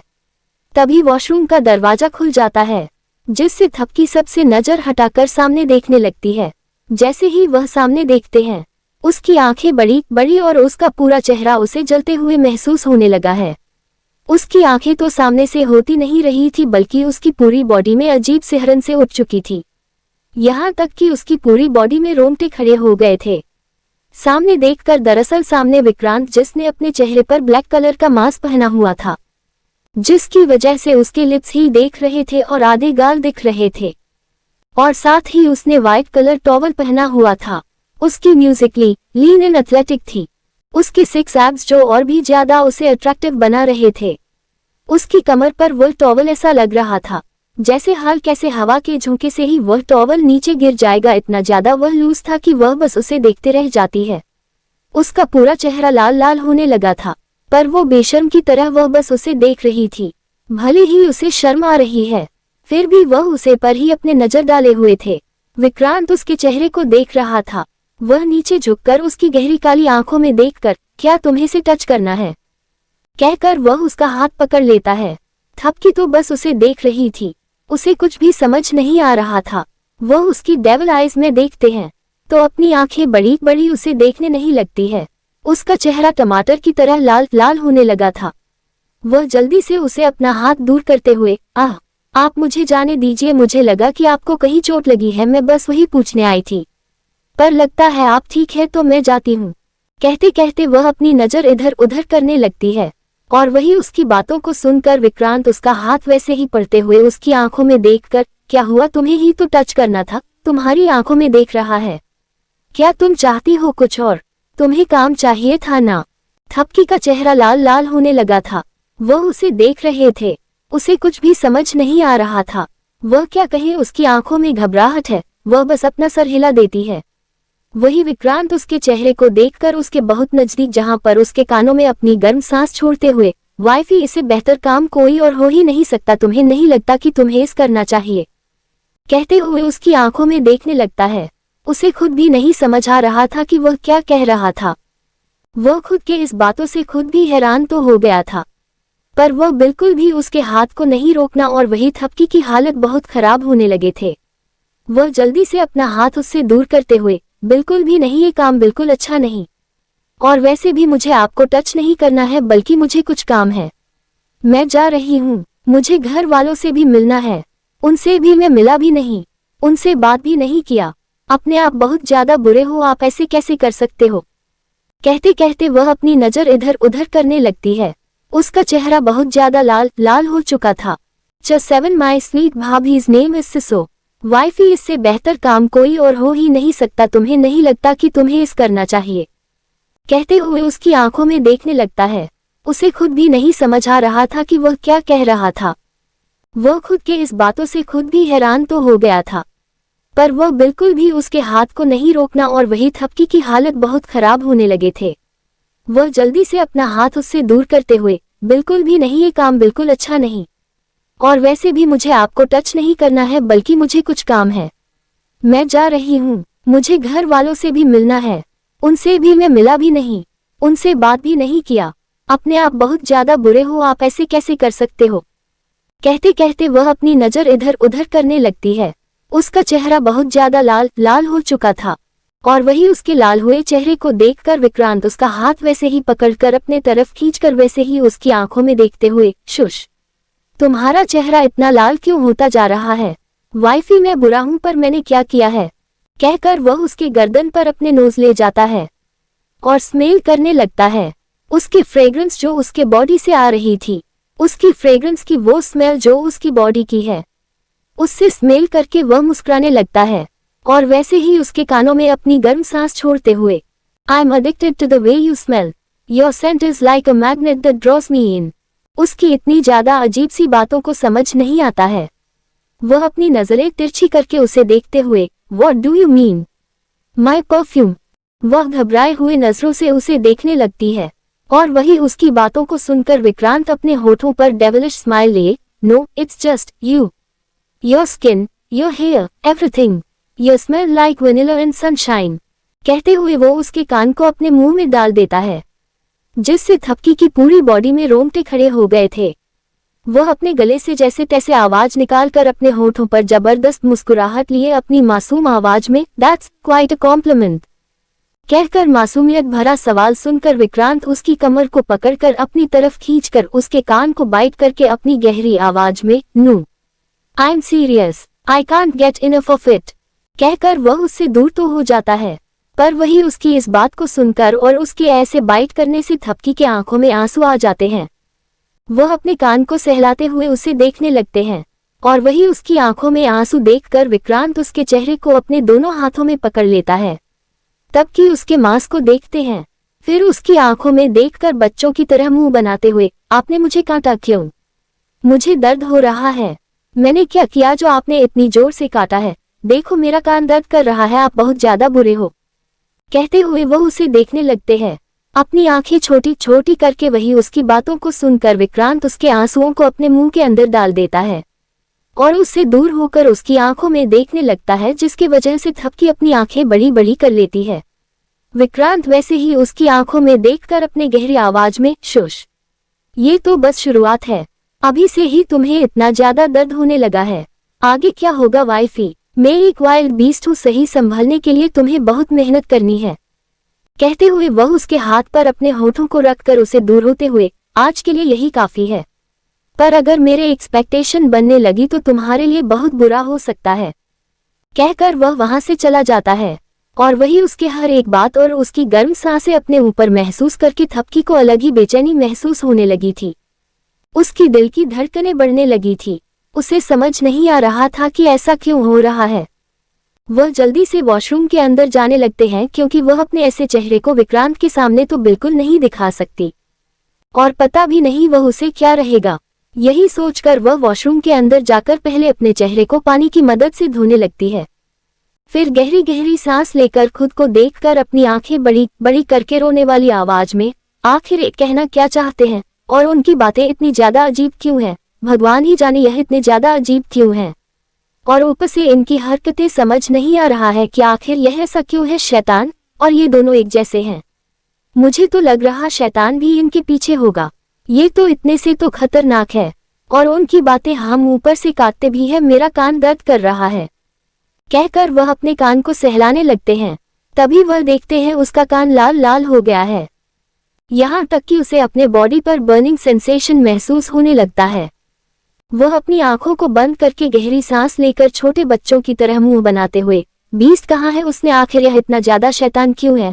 और ऊपर से कह रही है, ये बुरा नहीं है, बहुत ज्यादा बुरा है, बुरे से भी बुरा, और पता नहीं मेरी पूरी जिंदगी में क्या होगा। पहली मुलाकात में ही ताना मारना शुरू कर दिया, और अब तो काटना भी शुरू कर दिया।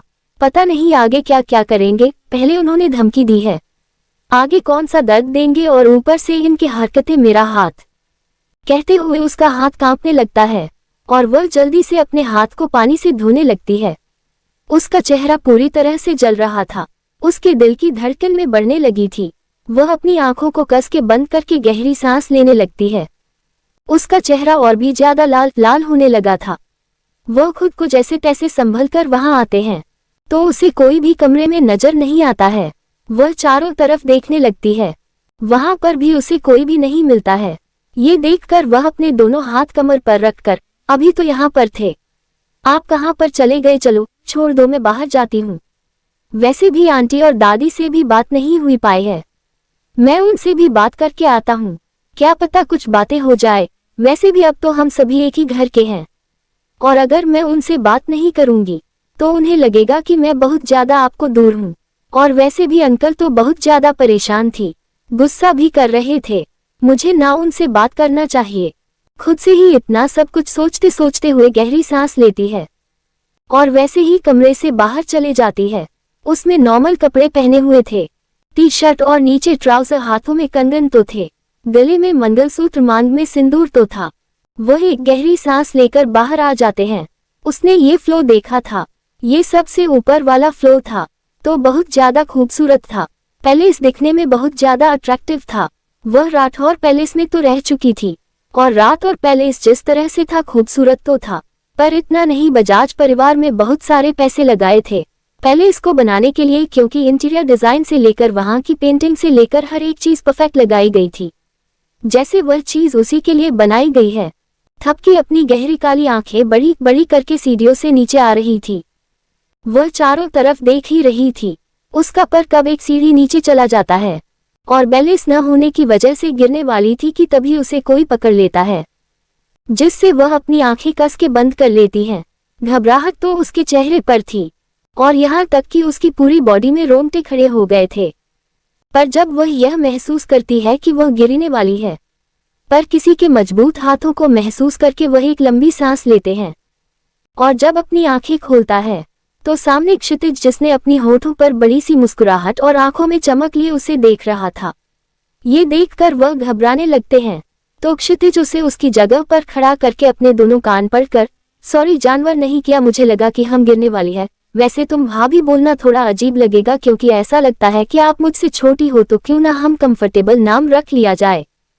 थपकी को इतना पता चल चुका था कि क्षितिज बहुत ज्यादा अच्छा है और ना ही उसे कुछ नेगेटिव फीलिंग आ रही थी। वह बस अपना सर हिला देती है और अपनी आंखों में चमक लिए उसे देखने लगती है। तभी क्षितिज कुछ हुए अपना हाथ आगे करके, माय स्वीट भाभीज नेम इज सिसो। थपकी को भी यह निकनेम पसंद आ गया था। वह अपना सर हिला देती है। तभी क्षितिज उसे हाथ मिलाने का इशारा कर देता है तो वह भी उसे हाथ मिला लेती है। दोनों हंसने लगते हैं कि खिलाकर। तभी क्षितिज थपकी को देखकर, वैसे सिसो मुझे खुफिया इन्फॉर्मेशन निकालने हैं। आखिर आपको मेरे शैतान भाई में क्या पसंद आया? आपको पता है जब से वह आया है तब से हम लोगों की फ्रीडम खत्म हो चुकी है। मैं तो रोने लगा हूँ क्योंकि उनके आने के बाद मुझे मेरी कोई भी चीज मिल नहीं रही है, ना मुझे एंजॉयमेंट करने को मिल रहा है। कहते हुए वह विक्रांत की शिकायत थपकी से करने लगता है, वह भी छोटे बच्चों की तरह, और सबके लिए सुनकर उसकी तरफ देखते हुए अपनी आंखें छोटे छोटे करके, तो मैं भी परेशान हूँ। बहुत अजीब है वह, और ऊपर से उनकी बातें, जो बातें कम और तने ज्यादा होते हैं और मुझे काटते भी हैं। कहते हुए वह भी उसकी शिकायत करने लगते हैं। क्षितिज ये सुनकर उसकी तरफ देखकर, हम दोनों को प्लेन करना होगा क्योंकि भैया ना बहुत ज्यादा स्ट्रीट है। अगर आपने अभी से ही उन पर काबू नहीं किया ना तो आपको पता है वह बाहर लड़कियों के साथ रहेंगे, फिर आपको भूल जाएंगे और फिर घर में आपकी सौतन को लाएंगे।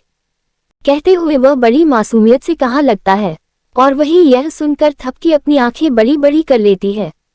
शादी के पहले दिन उसे ये सब पता चलने के बाद उसे तो बहुत ज्यादा परेशानी होने लगती है। वह उसे देखकर छोटे बच्चों की तरह बड़ी मासूमियत के साथ, क्या सच में वह ऐसे करेंगे? पर वह तो बहुत अच्छे हैं, पता है गुस्से वाले हैं, ताने देते हैं, पर क्यों सच में लड़कियों को लेंगे? बिल्कुल भी नहीं, वो ऐसे कैसे कर सकते हैं? कहते हुए वह परेशान होने लगती है। सिटी वीडियो सुनकर अपनी आंखें बड़ी बड़ी करके, आपको पता नहीं भाई कैसे हैं? लगता है आपको उन्होंने बताया नहीं, अब आपको ना उन्हें काबू करना है। थपकी तो हमारी मासूम है, उसे कहाँ कुछ समझ आ रहा था, उसे उसकी बातें परेशान करने लगी थी। वह विक्रांत को जानती भी नहीं थी, और अब तो मालिनी की बातें याद आने लगती थी, जहां पर उसने कहा था कि वह खुश ना हो, वह बस नौकरानी जाने वाले, क्योंकि विक्रांत की बीवी तो कोई और ही होगी जो वह दुनिया के सामने लाएगा। और वह ये सोच सोच कर परेशान हो रही थी कि अगर विक्रांत ने दूसरी शादी कर ली तो ये सोचकर वह जल्दी से अपना सपना में हिलाकर घबराई हुई आवाज में, तो फिर मैं क्या करूं, कैसे काबू में ला सकती हूं उन्हें। क्षितिज जो थपकी की बातों को सुन रहा था, वह उसकी तरफ देखने लगता है। वह सिर्फ देखकर अपने आप से, सिसो आप कितनी ज्यादा इनोसेंट को बहुत ज्यादा प्यारी, मैं पापा को भाई को दूसरी शादी करने के लिए जबरदस्ती नहीं करवा दे सकता। मुझे कुछ भी करके भाई को आपसे प्यार करवाना होगा, तब जाकर आप इस घर में रहेंगे, नहीं तो पापा अपने प्लान में सक्सेसफुल हो जाएंगे और मैं अपनी सिसो बिल्कुल भी इस घर से जाने नहीं दे सकता। खुद से इतना कहकर वह अपने होठों का पाउंड बना लेता है, फिर अपने चेहरे पर एक मुस्कुराहट लिए, मेरे पास एक आइडिया है, आपको अगर भाई को काबू में करना है तो मुझे हाथ मिलाना होगा, कहकर वह अपना हाथ आगे करता है। अब थपकी के पास कुछ था नहीं, वह तो परेशान थी और वह मालिनी की बातों के बारे में सोचने लगते हैं जो उसने उसके कमरे में कही थी।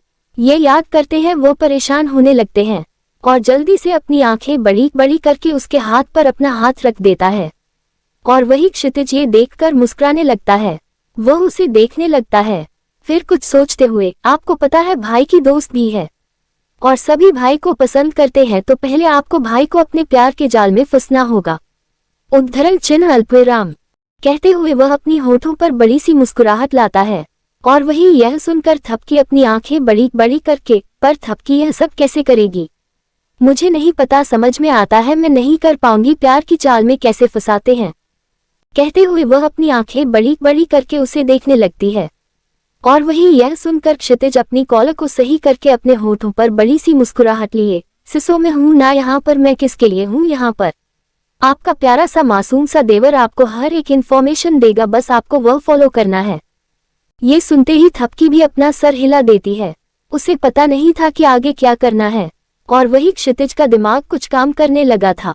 उसके होठों पर बहुत ही ज्यादा मुस्कुराहट थी, जैसे उसने अपने दिमाग में खिचड़ी पका रखी है और इस खिचड़ी में शामिल उसने थपकी को कर दिया है। वह दोनों ही एक दूसरे से बात करने लगते हैं, तभी वहां पर आ जाती हैं माधवी। वह वहां पर आकर अपने होठों पर मुस्कुराहट लिए, क्या बात है भाभी और देवर की बातें होने लगी, मुझे तो परेशानी हो रही थी, मेरी बच्ची कहीं डर ना जाए, कहकर माधवी थपकी की तरफ देखने लगती है। फिर उसके बालों को सहलाकर उसके चेहरे को देखते हुए, मेरे बच्चे तो बहुत ज्यादा खूबसूरत है, तुम्हारा चेहरा है, मैं अच्छी नहीं पाई घूंघट की वजह से, पर तुम सच में बहुत ज्यादा खूबसूरत हो, किसी की नजर ना लगे तुम्हें, ये साड़ी और यह गहन है, आज शाम को तुम इसे पहन लेना और शाम का डिनर तुम ही अपने हाथों से बनाना, पहली रसोई होती है, अब शादी में हम सभी आ नहीं पाए पर हम रस्म जरूर करेंगे। माधवी की बात को सुनकर थपकी बस अपना सर हिला देती है, उसे समझ नहीं आ रहा था कि वह क्या करे, उससे कभी भी इतने प्यार से किसी ने बात नहीं की थी। राठौर पैलेस में भी जो सर्वेंट थे वह भी उसे सर्वेंट की नजर से देखते थे और यहाँ तक कि कोई उससे बात करना तो दूर की बातें देखा तक नहीं था। उसके आंखों से आंसू आने लगे थे। चैट गिफ्ट ना देना और उदासी, कहकर माधवी थपकी की तरफ देखने लगती है, फिर उसके बालों को सहलाकर उसके चेहरे को देखते हुए, मेरे बच्चे तो बहुत ज्यादा खूबसूरत है, तुम्हारा चेहरा है, मैं अच्छी नहीं पाई घूंघट की वजह से, पर तुम सच में बहुत ज्यादा खूबसूरत हो, किसी की नजर ना लगे तुम्हें, ये साड़ी और यह गहन है, आज शाम को तुम इसे पहन लेना और शाम का डिनर तुम ही अपने हाथों से बनाना, पहली रसोई होती है, अब शादी में हम सभी आ नहीं पाए पर हम रस्म जरूर करेंगे। माधवी की बात को सुनकर थपकी बस अपना सर हिला देती है, उसे समझ नहीं आ रहा था कि वह क्या करे, उससे कभी भी इतने प्यार से किसी ने बात नहीं की थी। राठौर पैलेस में भी जो सर्वेंट थे वह भी उसे सर्वेंट की नजर से देखते थे और यहाँ तक कि कोई उससे बात करना तो दूर की बातें देखा तक नहीं था। उसके आंखों से आंसू आने लगे थे और वही उसके आंखों के आंसुओं को देखकर माधवी परेशान होने लगती है। वह उसके गालों पर अपने हाथों को रखकर, क्या हुआ बच्चा, सब कुछ ठीक तो है, क्या विक्रांत ने कुछ किया, क्या तुम दोनों का कोई झगड़ा हुआ है या कुछ और है, सब कुछ ठीक तो है ना, मुझे बता सकती हूँ, मैं माँ हूँ, क्योंकि आप विक्रांत ने तुमसे शादी कर ली है तो तुम मेरी बेटी हो गई ना। ये सुनकर थपकी बस अपने सर हिला देती है और माधवी उसे अपने गले लगा लेती है। माधवी के ऐसे गले लगाने से थपकी अपनी आंखें कस के बंद करके उन्हें गले लगा लेती है। थपकी की आंखों के सामने कुछ यादें आने लगते हैं, जिन्हें याद करके उसकी पूरी बॉडी डर से कांपने लगी थी। पर वो खुद को काबू करती है, माधवी से दूर हो जाती है। और वही माधवी एक गहरी सांस लेकर, परेशान मत हो, सब कुछ ठीक हो जाएगा। मुझे पता है यह नया घर है और यह शादी ऐसे अचानक हुई है, ना हमारी कभी बातें हुई है, पर यह घर तो तुम्हारा है ना, और यहाँ पर बातें होती रहेगी और रिश्ते सुधारते जाएंगे। सभी तुम्हारे आने से खुश है। बस विक्रांत के पापा थोड़े गुस्से वाले हैं क्योंकि विक्रांत ने कभी शादी के बारे में बताया नहीं था। पर परेशान मत हो, अभी विक्रांत से तुमने शादी कर ली है तो वह जरूर इसे एक्सेप्ट कर लेंगे और तुम्हें बेटी मान लेंगे। सुनकर क्षितिज भी थपकी के कंधे पर हाथ रखकर, सिसो आप परेशान क्यों हो रही हूँ, मैं हूं ना, आपको कोई भी प्रॉब्लम हो तो मेरे पास आ जाना, मैं और टाइम फ्री रहूंगा आपके लिए, कहकर वह मुस्कुराने लगता है। और वही थपकी यह सुनकर अपनी आंखें बड़ी बड़ी करके उन्हें देखने लगती है। वह तीनों बात कर रहे थे कि साड़ी और गहने लेकर वहां से चली जाती है और साथ में क्षितिज, और उसने प्लान भी बना रखा था कि आगे क्या करना है। थपकी वहां से जान चुकी थी, क्षितिज वहीं खड़ा होकर देख रहा था। तभी माधवी उसके कंधे पर हाथ रखकर, तुम यहाँ पर क्यों खड़े हो, वैसे तुमने बात तो कर ली, अब जाकर अपने काम भी तो ध्यान कर दो। तुम्हें पता है ना भाई कैसा है तुम्हारा, और विक्रांत, क्या यहाँ पर आना तुम्हारे लिए बहुत मुश्किल होने वाला है, अभी अपने बच्चों वाले भी है। बिहेवियर को छोड़कर काम पर ध्यान दो। इस समय बिजनेस पर अगर तुमने ध्यान नहीं दिया तो विक्रांत तुम्हें पता है पनिशमेंट क्या देगा। कहते हुए माधवी उसके गालों को खींचने लगते हैं तो क्षितिज अपने गाल पर हाथ रखकर बच्चों की तरह मुंह बनाते हुए, माँ भी क्या करे, आपको पता है मेरा गाल कितना ज्यादा सेंसिटिव है, और वैसे भी आप भाई से कौन डरने वाला है, सिसो आ गई है और अब तो उनकी ही चलेगी और भैया को तो वही हैंडल करेगी। मुझे नहीं लगता कि मुझे कोई चीज की परेशानियों को सोचना चाहिए, क्योंकि अब तो वह है और वह इतनी ज्यादा प्यारी है कि भैया भी उनके सामने कुछ कहेंगे नहीं। कहते हुए वह हंसने लगता है और वही माधवी यह सुनकर उसे देखते हैं। कुछ पल उसके बाद अपनी आंखें बड़ी बड़ी करके, तुम समझ क्या रहे हो विक्रांत को, मुझे नहीं लगता यह इतना पॉसिबल हो सकता है, वैसे भी वह बच्ची बहुत ज्यादा प्यारी और मासूम है, उसे ना तुम अपने छोटे से दिमाग से दूर ही रखना।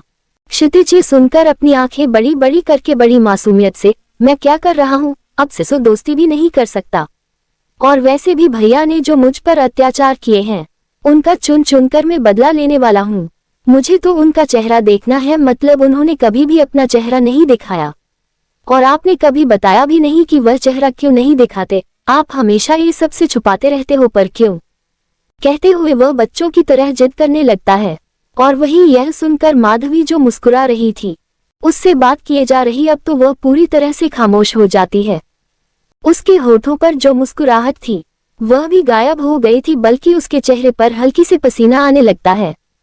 वह बिना कुछ बोले वहां से चले जाते हैं और वही क्षितिज माधवी को ऐसे जाते हुए देखकर छोटे बच्चों की तरह पैर पटकते हुए, आखिर भैया अपना चेहरा क्यों नहीं दिखा रहे हैं, मैं तो उनका सगा भाई हूँ, मुझे तो दिखाते, और एक माँ है वह भी कुछ बताती नहीं, जब से पैदा हुआ हूँ तब से मुझे तो नहीं लगता मैं अपने भैया का चेहरा देखा होगा, पता नहीं मेरी सिसो का चेहरा कब देखोगी, बस एक बार उनका चेहरा देखे फिर मैं भी देखूंगा, आखिर वह कितने ज्यादा हैंडसम है, मुझे तो हैंडसम ही होंगे, उनके आधा चेहरा देखकर ही मैं बता सकता हूँ कि वह इतने ज्यादा हैंडसम है, तो पूरा चेहरा देखने के बाद तो मुझे लगता है पहले इसके बाहर मुझे सिक्योरिटी बढ़ानी होगी, पर मेरा क्या होगा, और मेरी प्यारी और मासूम सी सिसो उसके साथ भी बुरा होगा। खुद से इतना कहकर वह अपनी आंखों को बंद कर लेता है और एक गहरी सांस लेकर खुद को शांत करने लगता है, और वैसे ही वह अपने होठों का पाउंड बनाकर चला जाता है गुनगुनाकर, पर उसके होठों पर एक मुस्कुराहट जैसे उसके छोटे से दिमाग में बहुत बड़ी बड़ी खिचड़ी पकने लगी थी। शाम का वक्त हो जाता है, सभी डाइनिंग टेबल पर मौजूद थे। आज विक्रांत भी जल्दी आया था। क्षितिज विक्रांत को देखकर अपने होठों पर बड़ी सी मुस्कुराहट लिए, भैया आज आपके यहाँ पर देखकर सच कह रहा हूँ, दिल में खुशी महसूस हो रही है, आपने शादी क्या कर लिया, आप तो डिनर करने के लिए हमारे साथ बैठने आ गए, मैं तो चाहता हूँ कि आप हमेशा ऐसे ही आते रहे, पता नहीं आपके बीच बीच में होता क्या है, कहकर वह हंसने लगता है। तभी विक्रांत उसे जानलेवा नजरों से देखने लगता है, जिससे क्षितिज खामोश हो जाता है। अभिराज भी क्षितिज को देख रहा था अभिराज की नजरों को देखकर क्षितिज बहुत ज्यादा घबराने लगता है। वह बस अपनी नजर के नीचे झुका लेता है। तभी पायलों की आवाज, जैसे ही विक्रांत के कानों में पायलों की आवाज सुनाई देती है तो उसका चेहरा जो ठंड पड़ चुका था वह नॉर्मल हो गया था। उसने अपनी आंखें तक बंद कर ली थी। फ्रेग्रेंस जिसे वह स्माइल करता है, ये जानी पहचानी है। वह अपनी गर्दन तिरछी करके जैसे ही अपनी आंखें खोलता है तो सामने उसे थपकी मिलती है, जिसने कमर से पल्लू को बांधा हुआ था। हाथों में वह खाना लिए आ रही थी। वह खाने को डाइनिंग टेबल पर रख देती है और अपनी जगह पर खड़ी हो जाती है। विक्रांत की नजर तो उसकी नाजुक सी कमर पर चली जाती है। वह अपने नजरें कमर से हटाकर उसके मांग में सिंदूर की तरफ देखने लगता है। गले में मंगलसूत्र, साड़ी में वह बहुत ही ज्यादा खूबसूरत लग रही थी। तभी उसकी नजर उसके गर्दन पर चली जाती है। उसकी गर्दन को देखकर वह अपने हाथों की मूर्तियां बना लेता है। तभी वह महसूस कर रहा था कि कुछ तो गलत हो रहा है उसके साथ। नीचे झुककर वह जिप की तरफ देखने लगता है और फिर अपने हाथों की मुठियां बनाकर अपना सर ऊपर की ओर कर देता है और अपने मन में वाइफी। उसकी मन में भी वह आवाज इरिटेटिंग से भरी पड़ी थी। वो ये कहकर विक्रांत को शांत करना है। एक लंबी सांस लेने के बाद वह जैसे जैसे खुद को शांत भी कर ही लेता है। थपकी खाना सर्वे करने लगती है। कोई कुछ कह नहीं रहा था, कहता भी कैसे, क्योंकि विक्रांत जो यहाँ पर था। माधवी थपकी को देखकर मुस्कुराते हुए, तुम तो बहुत ज्यादा खूबसूरत लग रही हूँ, और खाने की खुशबू पिछले 1 घंटे से क्षितिज के पेट में चूहे कूद रहे थे। अच्छा हुआ तुमने इसे खाना दे दिया। वैसे एक बात तो कहना पड़ेगी, तुम खाना बहुत ज्यादा टेस्टी बनाती हूँ। ये खुशबू से ही अंदाजा लगा सकती हूँ मैं। ये सुनकर दादी भी मुस्कुराते हुए, सच कहा मेरी बच्ची ने, मेरी प्यारी सी बच्ची खाना बहुत अच्छा बनाती है। दिखने में ही इतना ज्यादा टेस्टी है तो खाने में कितना ज्यादा टेस्टी होता। और तुम भी बहुत ज्यादा भूखी होगी ना, बाकी का काम सर्वेंट कर लेंगे। तुम जाकर विक्रांत की साइड में बैठ जाओ। ये सुनकर थपकी अपना सर हिला देती है और मुस्कुराते हुए विक्रांत की साइड में बैठ जाती है। विक्रांत थपकी की फ्रेग्रेंस को स्मेल कर रहा था। एक गहरी सांस लेता है। सभी खामोशी से डिनर कर रहे थे, कोई कुछ कह नहीं रहा था। थपकी अपने डिनर कंप्लीट करती है और अपनी जगह पर खड़ी होकर वहां से जाने ही वाली थी कि तभी माधवी उसकी तरफ देखकर, बच्चा तुम कहाँ पर जा रहे हो, अपना शगुन तो लेकर जाओ। अब इतना अच्छा खाना तुमने बनाया है तो इसके लिए तुम्हें गिफ्ट मिलना चाहिए, बहुत ज्यादा टेस्टी खाना है। कहते हुए वह उसे एक बेहद खूबसूरत सा नेकलेस दे देती है। दादी अपने कंगन जो शादी में मिले थे वह थपकी को दे देती है। दादाजी उसे एक एनवेल्प दे देते हैं। अभिराज गहरी सांस लेकर उसके सामने एक बॉक्स आगे करता है और क्षितिज भी उसके लिए एक प्यारा सा तोहफा दे देता है जो पिंक कलर के गिफ्ट रैपिंग में था। ये देखकर थपकी के होठों पर मुस्कुराहट आ जाती है और वही माधवी हैरानी भरी आवाज में, क्या बात है, मुझे तो उम्मीद नहीं थी कि तुम्हें ये पता होगा कि यह गिफ्ट दिया जाता है। वैसे मैं तो नहीं कहा था तुम्हें गिफ्ट लाने के लिए, फिर तुमने कैसे लाया। माधवी की बात को सुनकर क्षितिज अपने बालों को सहलाते हुए अपने होठों पर मुस्कुराहट लिए खुद को शर्माने से रोकते हुए, वह दरअसल मैं दादी की बात सुन ली थी। अब मेरी इतनी प्यारी सिसो है तो मेरा फर्ज बनता है कि मैं उन्हें प्यारा सा गिफ्ट दूं और इन्हें मेरा गिफ्ट पसंद आने वाला है। उद्धरण चिन्ह अल्पविराम कहकर वो अपनी नजरें तिरछी करके विक्रांत की तरफ देखा है।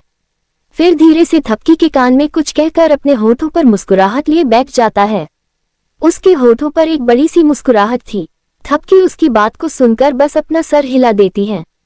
तभी क्षितिज के दिमाग में कुछ आ जाता है। वह विक्रांत की तरफ देखकर, भाई आपने अभी तक सिसो तोहफा नहीं दिया, आपको ने गिफ्ट देना चाहिए। विक्रांत ये सुनकर खाना खाते हुए बिना किसी इमोशंस के साथ, मुझे पता नहीं था कि गिफ्ट दिया जाता है। उद्धरण चिन्ह अल्पविराम। ये सुनते ही क्षितिज अपनी आंखें बड़ी बड़ी करके, पर मैंने तो आपको मैसेज किया था, आपने देखा नहीं और आप तो बाहर थे। वैसे भी आज तक कुछ छुट्टी लेनी चाहिए थी, आप तो चले गए। उद्धरण चिन्ह कहकर वह थपकी की तरफ देखने लगता है जहां पर थपकी उदास थी। विक्रांत ये सुनकर अपनी ठंडी आंखों से क्षितिज की तरफ देखकर, वह मैसेज मैंने पहले में आने के बाद देखा था। अगर तुमने अपना यह मुंह बंद नहीं किया ना तो याद रखना तुम कहने की तो कुछ जरूरत है नहीं। कहते हुए वह उसे देखने लगता है। वह भी बेहद सख्त नजरों से क्षितिज के चेहरे पर पसीना आने लगता है।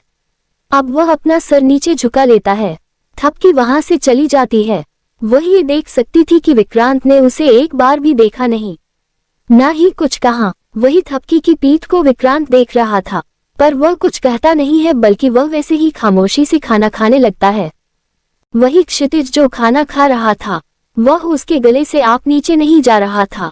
आखिर उसने अपनी सिसो उदास देख लिया था। ये देखकर वह अपने भाई को देखा है, फिर मुंह बनाते हुए अपने मन में, मुझे पता था भैया का दिल तो बहुत ज्यादा सख्त है, और इस सख्त चीज को पिघलने इतना आसान नहीं है। पता नहीं मेरा क्या होगा। मुझे कैसे भी करके सिसो को जितना हो सके उतना जल्दी भाई को अपने प्यार के जाल में फंसाने की टेक्निक बताना है। कि वैसे उसने मुझे PDF तो सेंड कर दिया है, टेक्निक सिसो बतानी भी है, इससे पहले कि भाई वहां पर आ जाएं। खुद से ही इतना कहकर वह वहां से फटाफट से निकल जाता है। उसे ऐसे जाते हुए देखकर दादी कुछ सोचते हुए, कुछ सालों के बाद इसे भी देखना होगा। यह अब बच्चा होता जा रहा है, जैसे जैसे बड़ा होता जा रहा है वैसे ही अब उसकी बच्चों वाली हरकतें देखने मिला है मुझे, कहकर वह अपना सर हिलाते हुए खाना खाने लगती है। सभी बात कर रहे थे। विक्रांत भी अपना खाना कंप्लीट करके वहां से चला जाता है। वही दादी उसे जाते हुए देखने के बाद उसकी प्लेट को देखकर हैरानी भरी आवाज, मैंने तो कितने अच्छे अच्छे खाना बनाया था, ये तो कभी खाता भी नहीं था, मीठा तो इसे पसंद नहीं था, पर देखो बहू ने क्या खीर बनाई, माधवी बेटे ने खा ली। वैसे कुछ भी कहूं, बच्ची खाना बहुत अच्छी बनाते हैं। खुद से ही इतना कहकर वह गहरी सांस लेती है। तभी अभिराज अपनी माँ की तरफ देखकर, माँ आप इसे क्यों कह रही है? आपको पता है वह किसकी बेटी है और यह सब दिखावा होता है। मुझे नहीं पता कि विक्रांत को हुआ क्या है, क्योंकि जहां तक मैं अपने बेटे को जानता हूँ वह हर एक डिसीजन सोच समझ कर लेता है, पर यह शादी वाला डिसीजन उसने क्या सोच समझ कर लिया है, यह नहीं समझ में आ रहा है मुझे। और कुछ कहने का कोई मतलब तो है नहीं, सुनने वाला तो मेरा यहाँ पर है नहीं कोई, कहते हुए वह वहां से चला जाता है। और वही उसकी बातों को सुनकर दादी अपने सर पर हाथ रखकर, समझ नहीं आ रहा है कि आखिर इस कौन समझाए, दोनों बेटे और आपके बीच एक दुश्मनी चली हुई है जो सालों से है, ये खत्म तो मुझे लगता है इस जन्म में नहीं होने वाली है, तो यह और बढ़ने लगी है। अभिराज ना अपनी बातों से पीछे मुकरने वाला है, ना ही विक्रांत अपने मन की करना छोड़ने वाला है। उद्धरण चिन्ह कहकर वह गहरी सांस लेती है और वैसे ही सामने देखने लगती है। ये सब सुनकर माधवी भी अपना सर उदासी से हिलने लगती है। चनाइन, आखिर यह बेहुदा कपड़े तुमने किसने पहने दिए हैं? खुद से ही इतना कहकर वह गहरी सांस लेती है। तभी अभिराज अपनी माँ की तरफ देखकर, माँ आप इसे क्यों कह रही है? आपको पता है वह किसकी बेटी है और यह सब दिखावा होता है। मुझे नहीं पता कि विक्रांत को हुआ क्या है, क्योंकि जहां तक मैं अपने बेटे को जानता हूँ वह हर एक डिसीजन सोच समझ कर लेता है, पर यह शादी वाला डिसीजन उसने क्या सोच समझ कर लिया है, यह नहीं समझ में आ रहा है मुझे। और कुछ कहने का कोई मतलब तो है नहीं, सुनने वाला तो मेरा यहाँ पर है नहीं कोई, कहते हुए वह वहां से चला जाता है। और वही उसकी बातों को सुनकर दादी अपने सर पर हाथ रखकर, समझ नहीं आ रहा है कि आखिर इस कौन समझाए, दोनों बेटे और आपके बीच एक दुश्मनी चली हुई है जो सालों से है, ये खत्म तो मुझे लगता है इस जन्म में नहीं होने वाली है, तो यह और बढ़ने लगी है। अभिराज ना अपनी बातों से पीछे मुकरने वाला है, ना ही विक्रांत अपने मन की करना छोड़ने वाला है। उद्धरण चिन्ह कहकर वह गहरी सांस लेती है और वैसे ही सामने देखने लगती है। ये सब सुनकर माधवी भी अपना सर उदासी से हिलने लगती है। कुछ भी नहीं कहता है, वह बस अपना सर हिला देते हैं। तभी जोरावर कुछ सोचते हुए माधवी की तरफ देखकर, माधवी मुझे लगता है बच्चा तुम्हें अब भूलना चाहिए कुछ यादों को। विक्रांत ने तुम्हारे लिए ये सब किया है, तो तुम्हें नहीं लगता कि तुम्हें आप इस बारे में सोचना चाहिए? माधवी यह सुनते ही जोरावर की तरफ देखने लगती है। तभी जोरावर माधवी की तरफ देखकर अपनी शांत आवाज में, मुझे पता है तुम इस समय बहुत ज्यादा परेशानी में हूँ, बहू आ गई है, मुझे पता है कुछ चीजों को बदला नहीं जा सकता, पर भूलना ये सबसे जरूरी चीज है, नहीं तो फ्यूचर में ही यादों की वजह से बहुत प्रॉब्लम हो सकती है। पहले ही विक्रांत और अभिराज दोनों के बीच में क्या चल रहा है ये किसी से छुपा नहीं है, तुम्हें इस बारे में सोचना चाहिए। कल को घर में बच्चे आने वाले हैं, उनके सामने तुम दोनों ही अगर टूटे हुए देखेंगे तो ये रिश्ता क्या होगा, बच्चों के ऊपर क्या असर होगा। गलती मेरी है, मुझे पछतावा है, गलती मैंने किया है, पर सजा मैं नहीं चाहता कि आने वाले पीढ़ी को हो। अपनी बात पूरी करके जोरावर तो वहां से चला जाता है और जोरावर की बात को सुनकर अब माधवी बस खामोश हो जाती है, कुछ भी नहीं कहते हैं। उसके चेहरे पर उदासी थी। अपना चेहरा नीचे झुकाकर 2 खाना खाती है। माधवी का चेहरा देखकर दादी अपनी आंखों को बंद कर लेती है और वह भी वहां से चले जाते हैं। माधवी जो खाना खा भी रही थी वह भी रुक जाते हैं। उसकी आंखों से आंसू आ रहे थे। वह जल्दी से अपनी आंखों में आए हुए आंसुओं को साफ करती हूँ और वहां से चली जाती है। वही विक्रांत कमरे में आ जाता है। वह कमरे में आकर चारों तरफ देखते हुए, वाइफी कहाँ चली गई? क्या वह सच में मुझसे इतनी नाराज है कि उसे मेरा चेहरा नहीं देखना है? खुद से इतना कहकर 2 कमरे से बाहर जाने वाला था कि क्लोजिंग रूम का दरवाजा खुल जाता है। क्लोजिंग रूम के दरवाजे खुलते हैं, विक्रांत की नजर उसे तरफ चली जाती है, पर जैसे ही वह सामने देखा है उसके हाथों की मुट्ठियां बन जाती हैं और वह अपनी आंखें बस सामने गड़े हुए था। ऊपर से नीचे तक थपकी को देख रहा था, जैसे वह उसकी बॉडी को स्कैन कर रहा हो। तभी विक्रांत अपने हाथों की मुट्ठियां बनाकर थपकी को देखकर, आखिर यह बेहुदा कपड़े तुमने किसने पहने दिए हैं? कहते हुए वह उसे गुस्से भरी नजरों से देखने लगता है। दरअसल थपकी ने जो कपड़े, मतलब कपड़े भी नहीं कह सकते, वह सब कुछ रिवीलिंग ही था। उसने नाइटी पहनी हुई थी जो बहुत ही ज्यादा रिवीलिंग थी। वह भी पूरी रेड कलर की थी, जिसकी वजह से उसका आधा से ज्यादा शरीर दिख रहा था। उसके चेहरे से ही पता लग रहा था कि वह मजबूरी में ही पहन रहे, क्योंकि पूरा शरीर, मतलब बस कुछ ही चीज ऐसी थी कि वह ढकी हुई थी। पर फिर भी उसने वह पहनने की हिम्मत कर दी, जो वह कभी ऐसे कपड़े पहनती नहीं थी। उसके चेहरे से पता लग रहा था कि वह सबसे बहुत ज्यादा अनकंफर्टेबल हो चुकी है। यहाँ तक कि उसे ये सब बहुत ज्यादा अजीब लग रहा था। और अब तो उसने विक्रांत की वो गुस्से भरी आवाज भी सुन ली है। उसके आवाज को सुनकर उसकी आंखों से ही आंसू आने लगते हैं और वह जमीन पर बैठकर रोने लगती है। विक्रांत उसे ऐसे रोते हुए देखकर अपने सर पर हाथ रख देता है और जल्दी से उसके पास आ जाता है। वह उसके पास आकर गहरी सांस लेता है और उसके चेहरे को अपने दोनों हाथों में पकड़कर उसके आंखों में देखते हुए, क्या हुआ वाइफी, तुम अब रो क्यों रहे हो? ये सुनते ही थपकी उसे देखकर अपनी आंखें बड़ी बड़ी करके वैसे ही अपनी रुवासी आवाज में, आपने मुझ पर चिल्लाया और आपकी आंखें बहुत ज्यादा घबराहट महसूस होती है। आप ऐसे देखा मत करो, मुझे पता है कितना ज्यादा डर लगता है। मेरा छोटा सा दिल भी इसे ना डरने लगता है। मैंने ये सब आपके लिए किया और आप हो जो मुझ पर चिल्ला रहे हो। आप कितनी ज्यादा पूरे हो जाओ, मुझे आपसे बात नहीं करनी है, कहकर वह फिर से रोने लगती है। विक्रांत अपनी इनोसेंट वाइफी को देखा है, जिसे देखने के बाद में गहरी सांस लेता है। उसे हैरानी इस बात की थी कि उसकी वाइफी नहीं ये सब उसके लिए किया है। ये सोचकर वह वैसे ही उसके आंसुओं को साफ करके वह उसे अपनी गोद में उठा लेता है, जिससे थपकी की आंखें बड़ी बड़ी हो जाती है और उसके ठंडा हाथों को वह अपने शरीर पर महसूस करती है। तो उसके दिल की धड़कन स्पीड के साथ बढ़ती ही जा रही थी और पेट में गुदगुदी जैसा महसूस हो रहा था। उसके बॉडी में रोंगटे खड़े हो गए थे और यहाँ तक कि उसे बेचैनी भी महसूस हो रही थी। विक्रांत बेड उसे ही लेकर बैठ जाता है। वो उसे अपनी गोद में बैठकर उसके बालों को सहलाकर उसकी आंखों में देखकर, और तुम्हें किसने कहा कि मुझे ये सब पसंद है? ये सब करने के लिए मेहनत नहीं कहा था, फिर ये तुम्हारे छोटे से दिमाग में कैसे आ गए?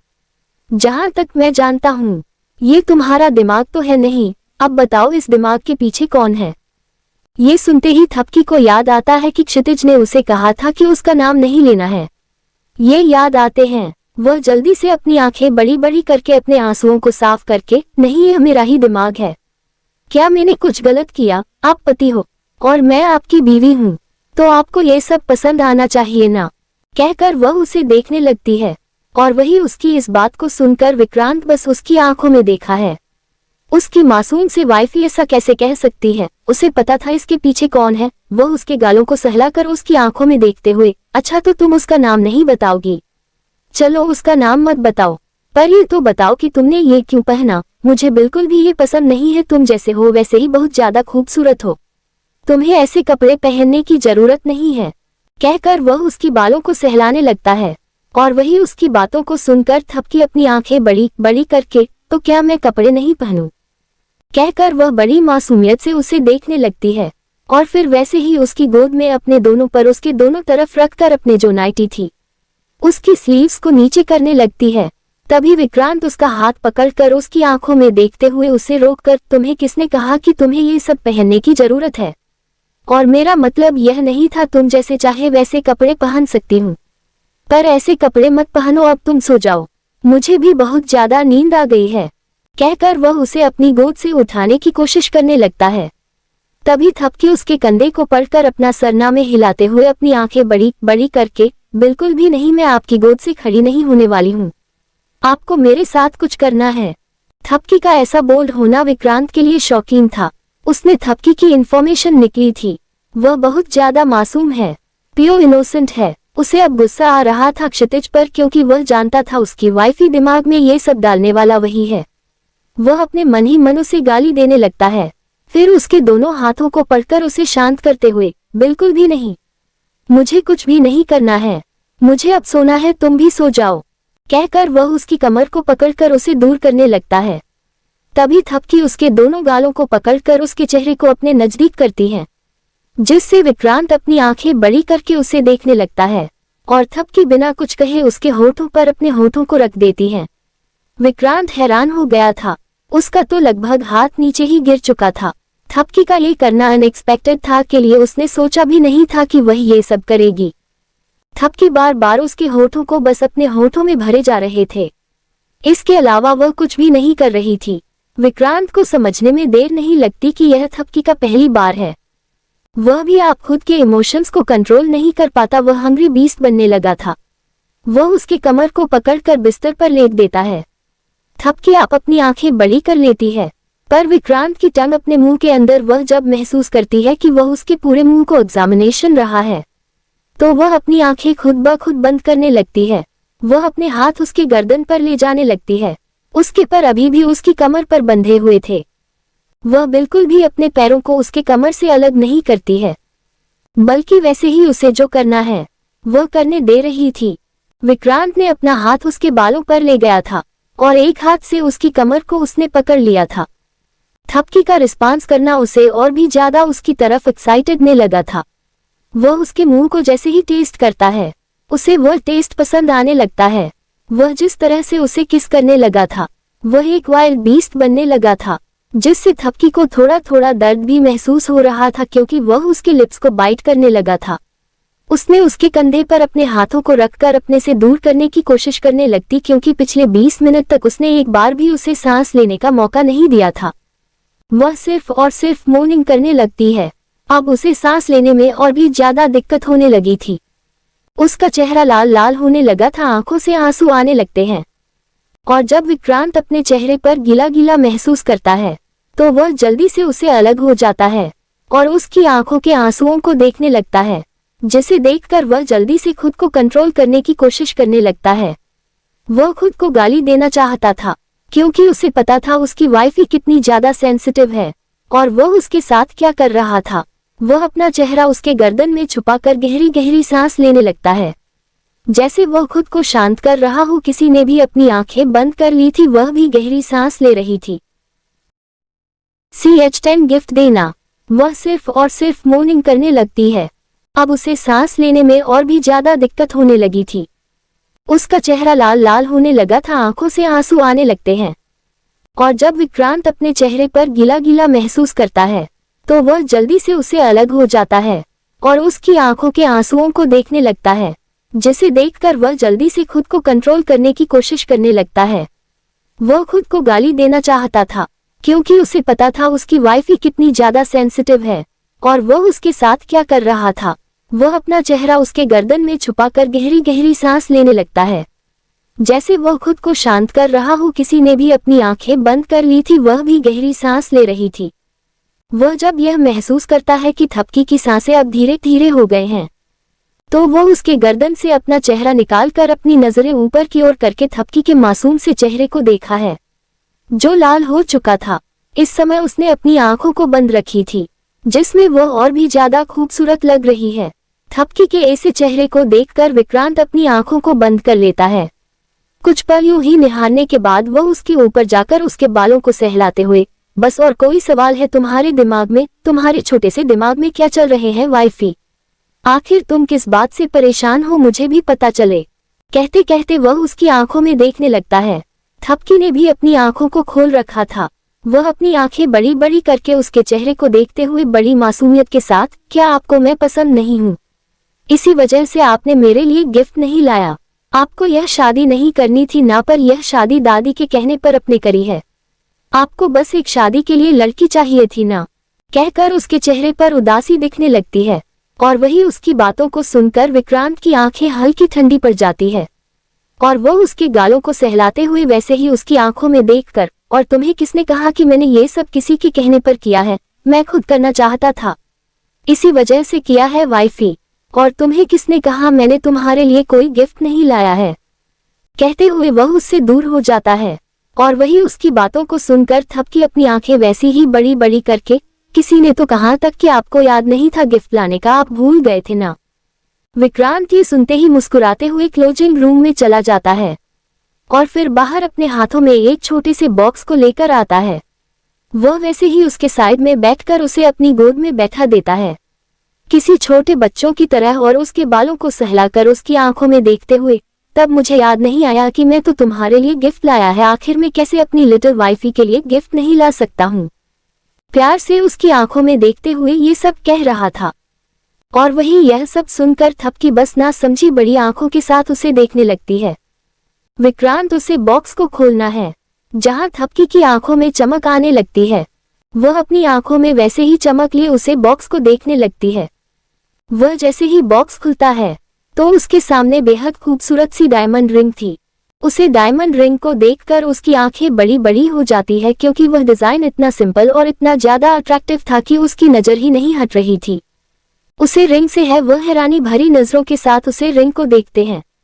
फिर विक्रांत की तरफ देखती है जहां विक्रांत उसके चेहरे पर चमक को देखा है और फिर उसे रिंग को उसके लेफ्ट हैंड के फोर्थ फिंगर को पहनने लगता है और फिर उसके हाथ को वैसे ही अपने होठों पर रखकर उसकी आंखों में देखकर अपनी शांत आवाज में, खूबसूरत तो है ना पर तुमसे ज्यादा नहीं, उद्धरण चिन्ह अल्पविराम, कहते हुए वह उसकी आंखों में देखने लगता है और वही उसकी बातों को सुनकर थपकी शर्मा जाती है।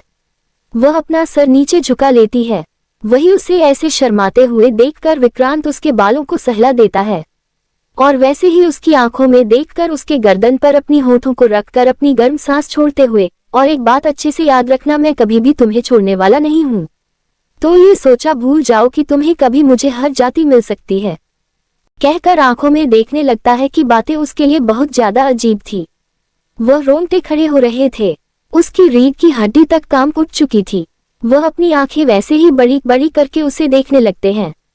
उसके चेहरे को ऐसे देखकर विक्रांत उसके बालों को सहलाते हुए, अगर सोचा हो गया हो तो आराम कर लो पर उससे पहले, कहकर वह अपने हाथ को उसके कमर से लेकर उसके शरीर पर घूमते हुए उसकी आंखों में देखकर, कहने की जरूरत है नहीं, तुम्हारा शरीर इस समय बहुत ज्यादा नाजुक है, मुझे हैंडल नहीं कर पाओगे, पहले खुद पर ध्यान दो, वही काफी है मेरे लिए, हर चीज के लिए मैं हूं ना यहाँ पर माय वाइफी। कहकर वह जाने ही वाला था कि तभी उसका हाथ पकड़कर अपने घुटनों के बाल वैसे ही बेड पर बैठ जाती हैं और अपनी आंखें बड़ी बड़ी करके बड़ी मासूमियत से, तो क्या फिर आप मुझे छोड़ेंगे नहीं ना, आप किसी लड़की के पास नहीं जाएंगे ना, आपकी चुड़ैल वाली दोस्त के पास भी नहीं ना, वह आपको पसंद करती है ना, कहकर वह उसके हाथों को पकड़कर वैसे ही उसे देखने लगती है। वह उसे किसी बिल्ली के बच्चे की तरह देख रही थी, पर उसका ये लुक विक्रांत को अंदर का जानवर बाहर लाने के लिए काफी था।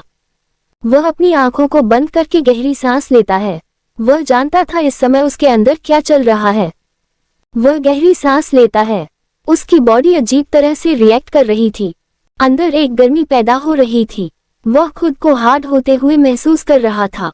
तभी वह थपकी के हाथ को देखा है जो उसके बेल्ट पर गलती से लग गया था और दूसरा हाथ उसकी ऐसी जगह पर जाकर लग गया था कि जहां पर उसे लगा नहीं चाहिए था।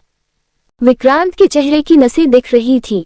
वह बिना कुछ कहे वहां से चला जाता है वॉशरूम के अंदर और वही उसे वॉशरूम के अंदर जाते हुए देखकर थपकी वैसे ही बैठी रह जाती है और छोटे बच्चों की तरह मुंह बनाते हुए बात भी नहीं की और यहाँ से चले गए वॉशरूम पर। चलो इन्होंने कहा तो दिया है मुझे कि यह मुझे कभी नहीं छोड़ेंगे, पर उनकी वह चुड़ैल दोस्त आ गई तो और उन्होंने उसके बाद भी कुछ कहा नहीं, ऐसे ही चले गए, क्या वह उसे लाएंगे।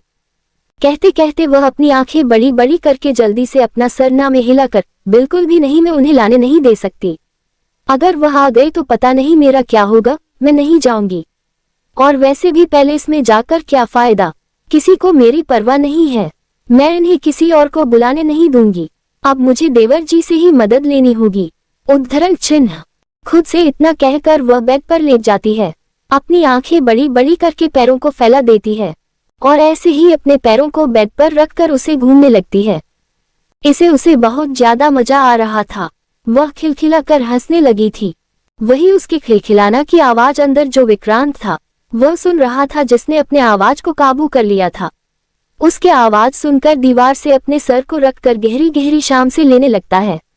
हाथ को वॉश बेसिन के सामने अच्छे से वॉश करने के बाद वॉशरूम से बाहर आ जाता है, जहां पर आकर वह थपकी को देखा है, जो इस समय बहुत ज्यादा खुश दिख रही थी, पर अब भी उसने कपड़े चेंज नहीं किए थे।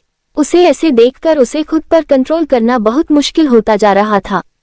वह खुद को जैसे तैसे करके कंट्रोल करने लगता है और फिर थपकी के पास आकर लाइट्स को ऑफ करके उसी को अपनी तरफ खींचकर उसके सर को अपने सीने से लगाए हुए अपनी आंखों को बंद करने लगता है। थपकी जो खिलखिला कर हंस रही थी, वह अचानक से ये सब महसूस करके हैरान हो गई थी, पर वह उसके सीने से अपना सर रखकर छोटे बच्चों की तरह उसके सीने में अपना चेहरा छुपाकर सोने लगती है। और वही उसकी ऐसी हरकतें को देखकर विक्रांत गहरी सांस लेता है। वह जानता था कि थपकी कौन से कपड़ों में उसके साथ है। उसने जैसे जैसे करके खुद को तो कंट्रोल कर दिया था, पर वह अंदर ही अंदर जानता था कि क्या हो रहा है। चेहरे पर अब भी उसके मांस लगाए हुए था। कुछ वक्त के बाद सबकी की गर्म सांसें उसे अपने सीने पर महसूस हो रही थी। चांद की रोशनी उसके चेहरे पर थी। उसके मासूम से चेहरे को वह देखने लगता है, जो चंद की रोशनी में बहुत ही ज्यादा चमक रहा था। वह उसके बालों को सहलाकर उसकी आंखों में देखने लगता है। उसके चेहरे को देखकर वह खुद से ही, आखिर कोई इतना मासूम कैसे हो सकता है। मैं इतना तो जानता हूँ कि तुम्हारी जिंदगी में बहुत ज्यादा दर्द आए हैं, पर अभी वक्त नहीं है। मैं नहीं चाहता है कि तुम्हें कोई परेशानी हो। तुम्हारी जिंदगी में खुशी आने से कोई नहीं रोक सकता लिटिल वाइफी। खुद से ही इतना प्यार कर वो उसके बालों को वैसे ही सहलाता है और फिर अपनी आंखों को बंद कर लेता है। कुछ ही देर बाद उसे नींद भी आ जाती है और वह गहरी नींद में चला जाता है।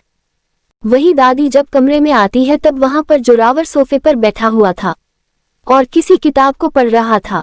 जोरावर को देखकर दादी वही सोफे पर बैठ जाती हैं और उनकी तरफ देखते हुए, सब कुछ ठीक तो है? जब से विक्रांत से बात की है तुमने, तब से तुम्हारा चेहरा मुझे परेशानी में दिख रहा है। क्या हुआ है तुम्हारे चेहरे पर, ये परेशानी क्यों?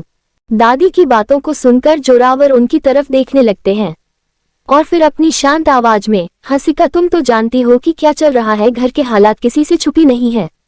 अभिराज ने सब कुछ हासिल कर लिया है, पर उसने वह हासिल नहीं किया जो उसे हासिल करना चाहिए। जिंदगी का सुकून तो उसने उसे वक्त को दिया था, जिस वक्त उसने वह गलती कर दी थी। शायद अगर हम उसे वक्त सही कर पाए तो आज ये दिन नहीं देखने को मिलता और न ही विक्रांत अपने चेहरे पर मांस लगता। हंसिका ये सुनती है तो उदास होने लगती है। वह उदासी से जोरावर के कंधे पर हाथ रखकर, आप इतना ज्यादा क्यों सोच रहे हैं इस बारे में?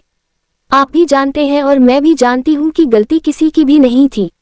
अपने भले के लिए सोचा था और उसने, कहकर वह एक लंबी सांस लेती है और फिर से कहना शुरू कर देती है, जिंदगी में हर एक चीज हमारे हिसाब से तो नहीं होती है ना, यह आपको भी पता है। और विक्रांत ने जो कहा था वह कहीं पर भी गलत नहीं था। माधवी की शादी हमने अभिराज से क्यों की थी, आप अच्छे से जानते हैं। देखा जाए तो यह आपके भी हाथ में नहीं था, यह पापा के हाथ में था। आपने डिसीजन लिया था, इसमें आप कुछ भी नहीं कर सकते थे। ये बात अलग थी कि विक्रांत और अधिराज दोनों में ही फर्क है। अधिराज आपकी सुनता था और विक्रांत खुद की सुनता है, कहकर वह तो शांत हो जाती है और वही उनकी बात को सुनकर जोरावर अपनी जगह पर खड़ा हो जाता है। वह खड़ा होकर दादी की तरफ देखकर अपनी शांत आवाज में, और यही चीज से सबसे ज्यादा अलग बनाते हैं। तुम अच्छे से जानती हूँ कि उन दोनों के बीच क्या चल रहा है। मैं यह नहीं चाहता कि दोनों के बीच जो चल रहा है उसका फायदा कोई और उठा ले। अभी भी कुछ चीज है जो अंधेरे में है और मैं नहीं चाहता कि इस बारे में विक्रांत को कुछ पता चले। दादी यह सुनकर हंसने लगती है। वह हंसते हुए जोरावर की तरफ देखकर, क्या सच में ये सोच रहे हैं कि विक्रांत कुछ पता नहीं लग सकता? आप अच्छे से जानते हो विक्रांत क्या क्या कर सकता है, वह सबसे अलग है और यही चीज उसे सबसे ज्यादा खास बनाती है। मुझे नहीं लगता कि विक्रांत से कुछ छुपा रह सकता है। आपने भी बहुत कोशिश की थी, पर उसने पता तो लगा ही लिया। देखा जाए तो इसमें आपकी गलती उतनी ही थी जितनी अभिराज की है। अगर आपने उसे वक्त अपने बेटे के बारे में ख्याल किया होता तो आज मेरा पोता अपने चेहरे पर मांस नहीं लगता। कहकर वह अपनी जगह पर खड़ी होकर जोरावर की आंखों में देखते हुए, आज नहीं तो कल बहू को तो उसका चेहरा देखना ही होगा। आखिर वह उसका पति है। कोई बीवी अपने पति का चेहरा कैसे नहीं देख सकती, और जो चीज हम नहीं कर सकते, मुझे जरूर पता है थपकी बहुत जरूर करेगी। और जिस दिन उसका चेहरा देखेगी उसे दिन क्या उसे कुछ ना कुछ तो बताना होगा, अगर उसे सच्चाई पता चल गई तो। कहते हुए वह वहां से बेड पर चली जाती है और वहां पर जाकर लेट जाती है और अपनी आंखों को बंद कर लेती है। जोरावर यह सब सुनकर उदास होने लगता है। वह बालकनी में चला जाता है, लाइट्स को बंद करके, और वही सोफे पर बैठकर सामने देखने लगता है। तभी उसका मोबाइल वाइब्रेट होने लगता है, जिसकी वजह से वह गहरी सांस लेकर मोबाइल को देखा है, फिर कॉल को उठा लेता है। सुबह का वक्त, थपकी की आंखें जब खुलता है तब धूप की रोशनी उसके सीधा आंखों पर आने लगती है, जिससे वह कसमसाने लगती है। तभी वह महसूस करती है कि वह किसी की मजबूत बाहों में है, जिसकी वजह से वह अपनी आंखों को पूरी तरह से खोलकर विक्रांत का चेहरा देखने लगती है। अभी उसके चेहरे पर वह मांस था। उसे देखकर वह अपनी आंखें वैसे ही बड़ी बड़ी करके बड़ी मासूमियत के साथ, इतना हैंडसम तो चेहरा है, फिर इन्होंने मास्क क्यों लगाया है? क्या इन्हें अपना चेहरा दिखना पसंद नहीं है? पर मुझे तो दिखा सकते हैं, एक बार तो मैं इनका चेहरा देख लो। देखने में तो बहुत ज्यादा हैंडसम लग रहे हैं मेरा पति, वैसे भी बहुत ज्यादा हैंडसम है, और मुझे क्या चेहरा छुपाना, एक बार मैं इनका चेहरा देखूं, वैसे भी उन्हें कहाँ पता चलेगा कुछ थोड़ा सा। उसके चेहरे पर एक्साइटमेंट थी, देखने के लिए कि चेहरा कैसा होगा। वह मास्क को निकालने के लिए हाथ आगे करती है, तभी उसकी आंखें हैरान से बड़ी बड़ी हो जाती है और हल्का सा चेहरे पर पसीना आने लगता है।